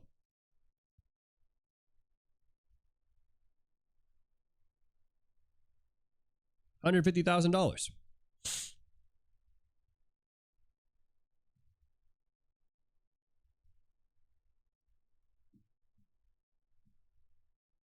That's on the cheap end. For a minute. And again, this is and for this, mind you, we're talking about the high quality stuff that you're seeing from that Hades trailer, right? That Hades trailer again is on the upper side of animation. You could argue a lot in terms of maybe making the price a little bit cheaper. So like you could do something where, let's just say again, you don't need a lot of concept and you don't need a lot of design because they've already been established. Maybe you just need a few shots. You still need BG, right? But let's just say you're paying BG for 1 month's worth of work. They're going to knock out a couple things for one person. Maybe they can knock out a couple BGs for 1 month. So you might maybe pay them $5,000. Okay. Let's just say you're paying everybody $5,000 for a month's worth of work. Times again 6, right? It's still going to be about $30,000. So if you tell everybody, hey, we're not going to pay you by hour, right? We're not going to pay by hour. Instead, we're going to pay you by project, and we have 1 month. This would still be the amount, right? Like $30,000, and it's just like, hey, show me what you're going to do in 1 month's worth of work. And there's only one person per department. It's a little crazy. It's a little tough. And that's again for the whole team, right? But everyone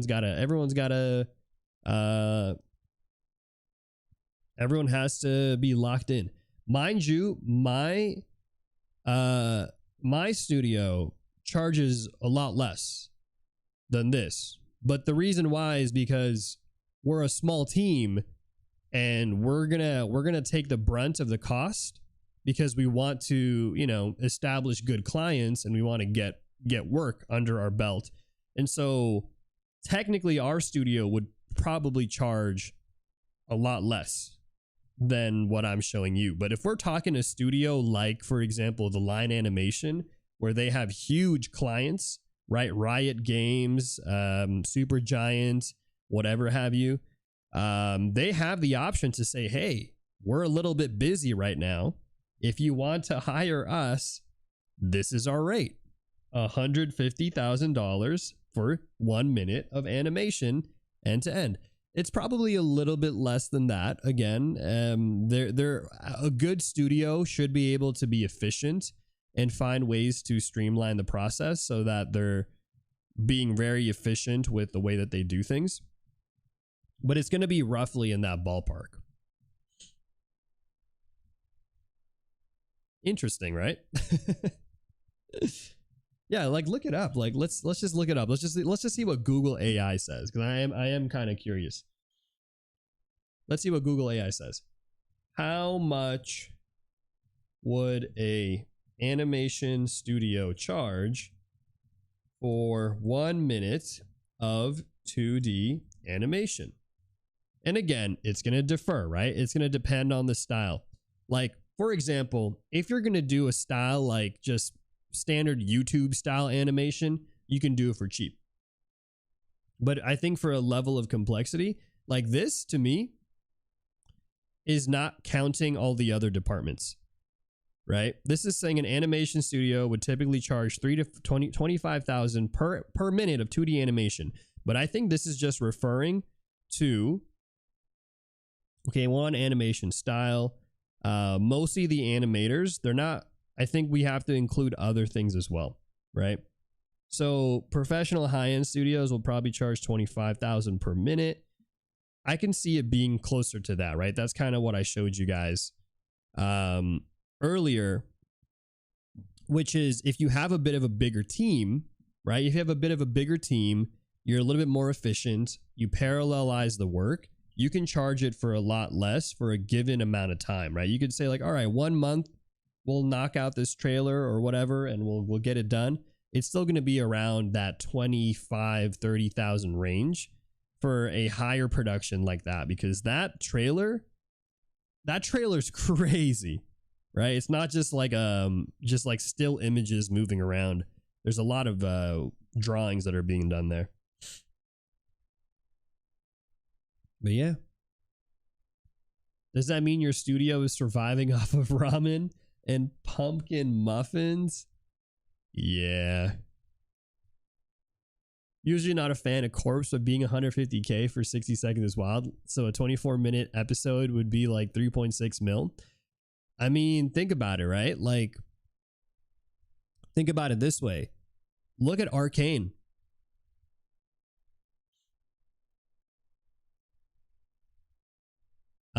Think about like a show like Arcane and how much each episode of Arcane costs. And again, it's going to change. It's going to change because if you think about it, as productions get longer and bigger, you can start to reuse things, right? Like, for example, you don't have to necessarily design characters every episode, or sometimes you can reuse backgrounds or whatever have you. So you can optimize things pretty well. But like, let's just see here.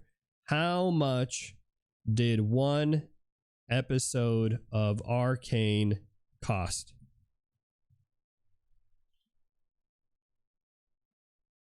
Ta-da!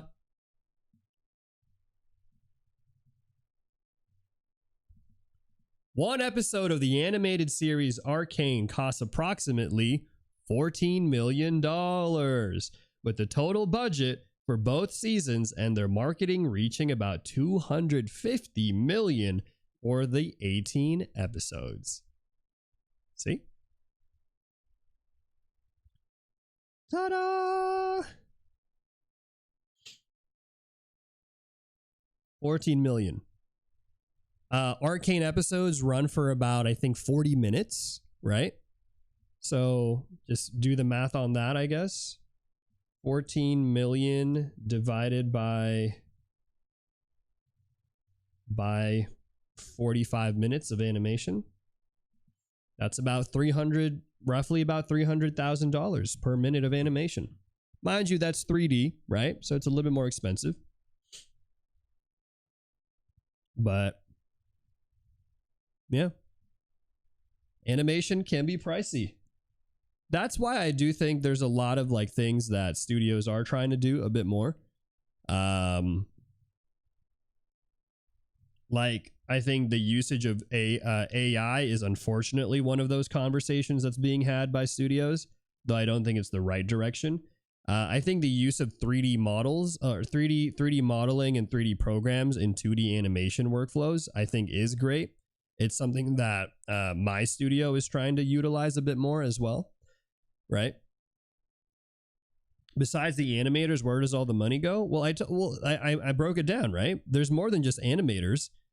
In an animation, there's people who have to do backgrounds, people who have to do colors, people who have to do the designs for the characters, people who have to do the editing and the lighting effects, people who have to manage those people who are doing it, because animators are good at animating, but they're not good at keeping themselves organized and figuring out how certain shots should be syncing up with other shots, right? So you need to have someone to organize that. That's usually a coordinator or something like that.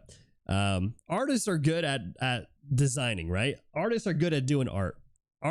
Not all artists are good at being organized and figuring out all the logistics of things.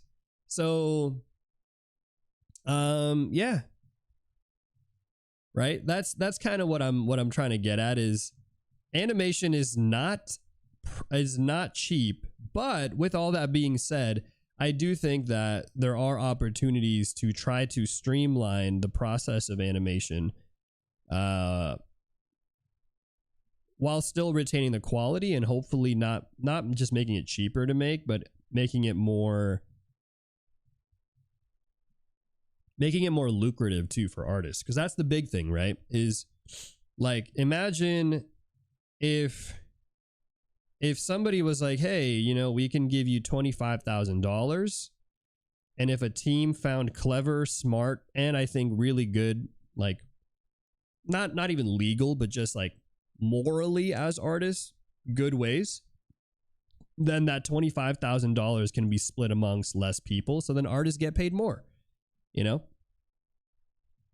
So there's a lot there to be said about budgeting and whatnot.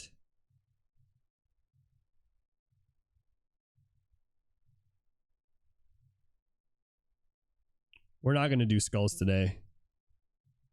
I just wanted to do it. So is Korea just faster at animating or better quality or cheaper? Cheaper. Cheaper, but also they're very efficient, right? Studios in Korea have been doing it for a while, where not only are they fast because they specialize in certain types of production stuff, but they're also a lot cheaper. Like here's a point of reference. Check this out, because some of you guys might not be aware of this. This is why whenever I hear artists here in the US talk about how they're frustrated about the industry and how like, oh, we deserve to be, you know, I got a degree in art, so I deserve to get a job. It's like, well, technically, I do think that being an artist is a privilege. Being able to be in a position where you get to work and do art as a career is one of the best privileges to ever have, right? But at the end of the day, it's still a privilege. But look at this, right? If you take a look at the average, like what's the average salary, or let's just say hourly pay in the US. Okay, let's do this on Google Chrome. Give me a sec.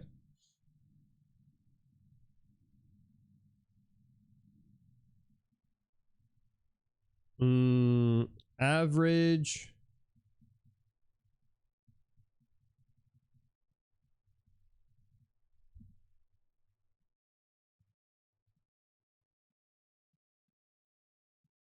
let's look at, okay.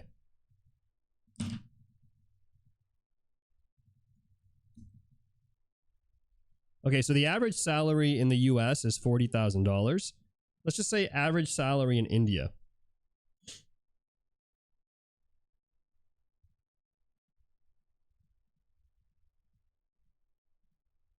It's this, right? 19,000, what is this, rupees?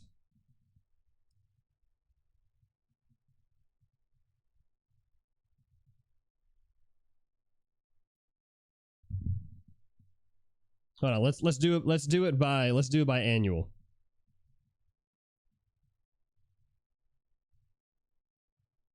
Oops.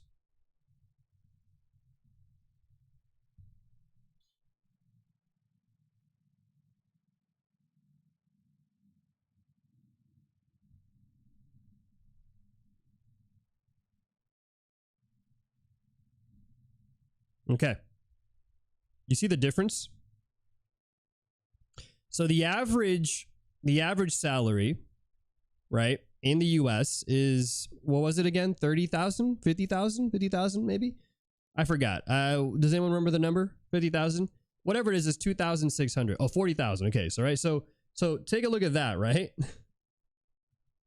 So 2,600 divided by 40,000. So this, just think about that percentage, right? Think about that percentage. You could pay somebody in India for essentially less than a tenth of what it would cost to pay somebody in the US.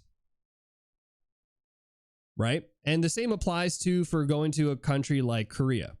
So why is it that Korea is a large exporter or for a, what are they called? A overseas animation studio?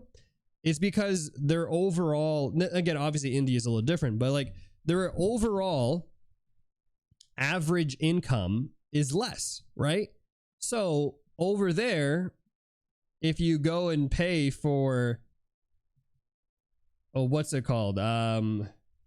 If you pay for 1 minute of animation, it'll be a lot cheaper to do it in Korea than to do it here in the US.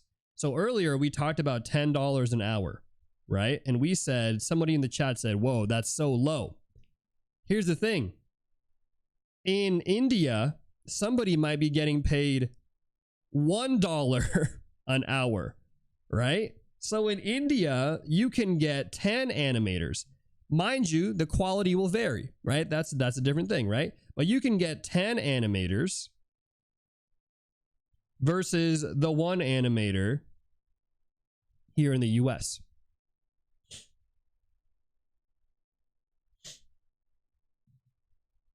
So yeah, so the average salary is different. So what you actually want to look at is cost of living. Cost of living is the actual number and metric that you want to look at. I used average salary just to give you guys a general idea of like how people are getting paid, but the cost of living ultimately at the end of the day is, you know, where you want to look. So anyways, that is kind of the main thing. The main thing is it's cheaper, but also it's also because Korea has been doing it for so long that they do it really well, right? There might be other countries, for example, there might be other countries that are cheaper, but they don't have the experience, for example, to do it, right? Like you could go to you know, a country that their what's it called? Their cost of living is like $2 a month. But if they don't have the animation workforce to do it, it doesn't matter how cheap it is. So I think what makes Korea oftentimes a go-to for many animation studios is that they're not only cheaper, but also they have a lot of experience, right? A lot of experience, a lot of history, a good track record. And so as a result, they go to that. Yeah.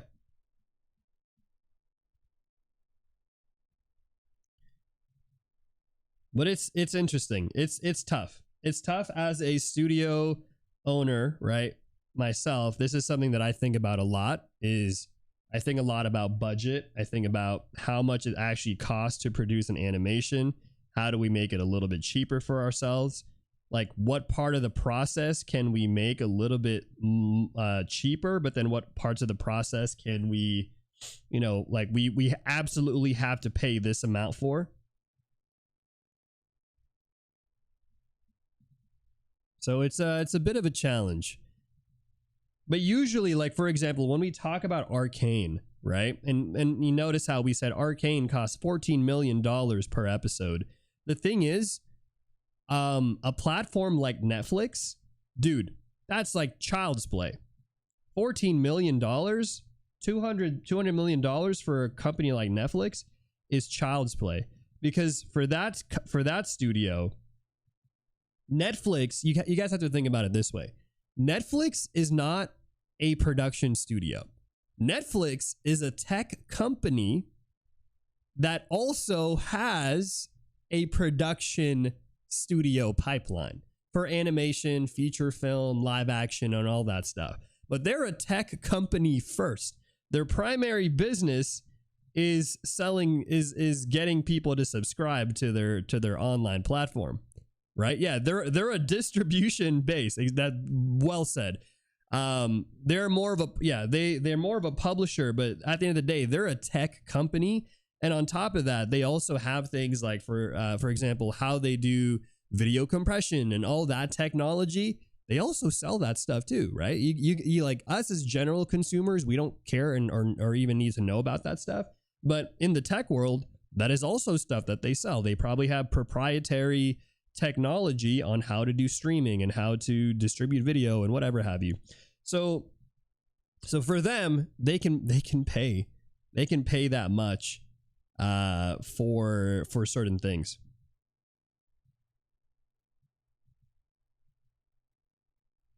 But it's interesting. Can you explain money versus animation? Like, how does spending more money make better animation? Is it because people are spending more time on the animation? And is so, let's say you have to animate something a certain what dictates? It's a concept in engineering called parallelization, right? Where you can pay more money to get more resources. So it's not that you have an animator, and if I pay the animator $10 versus $8 that they're gonna be like, whoa, $10, I'm going to be able to make way better animation and faster too. Everybody has a cap, right? Everybody only has a certain number of hours a day that they can work. There's an energy that, you know, there's the cost of having to actually draw and all that stuff. So what you're doing is you're not taking the money and paying it more to one individual artist. Instead, what you're doing is you're adding more resources to pay for more animators, more artists, right? So that's what I'm referring to when I say, oh, yeah, like if I had more money, if I had $100, now I can get 10x more animators. Yeah, that's really it. It's more about just adding in more people to the team, not necessarily that you're going to pay one person more, and so thus they're going to do 10x more work, you know? Everybody has a limit, unfortunately, you know? But yeah, anyways, guys, it is time for me to end the stream. Thank you guys for joining in on today's stream. I'm glad that we were able to knock out this homework together. And yes, we will be back on Wednesday's stream, and I'll be probably starting the Ground Zero character design challenge again. We're bringing it back. So I'm excited for that one. Thank you guys for tuning in today. I hope you guys enjoyed it. Do let me know if there's anything in particular that you guys did enjoy. I don't know. I'm always curious, you know. Yeah, I'm surprised that you guys were interested in talking about the money side of things. I don't talk about it a lot on my stream because I don't know. I felt like you guys don't care about that, but I don't know if you guys are into it. We can talk about it more. The economics of animation.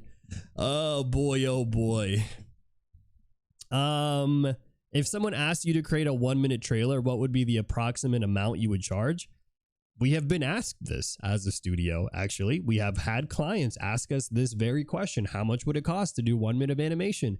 And the answer to that, guys, is I'll tell it to you, all right? How much it would cost? Simple. It's going to cost, per 1 minute of animation,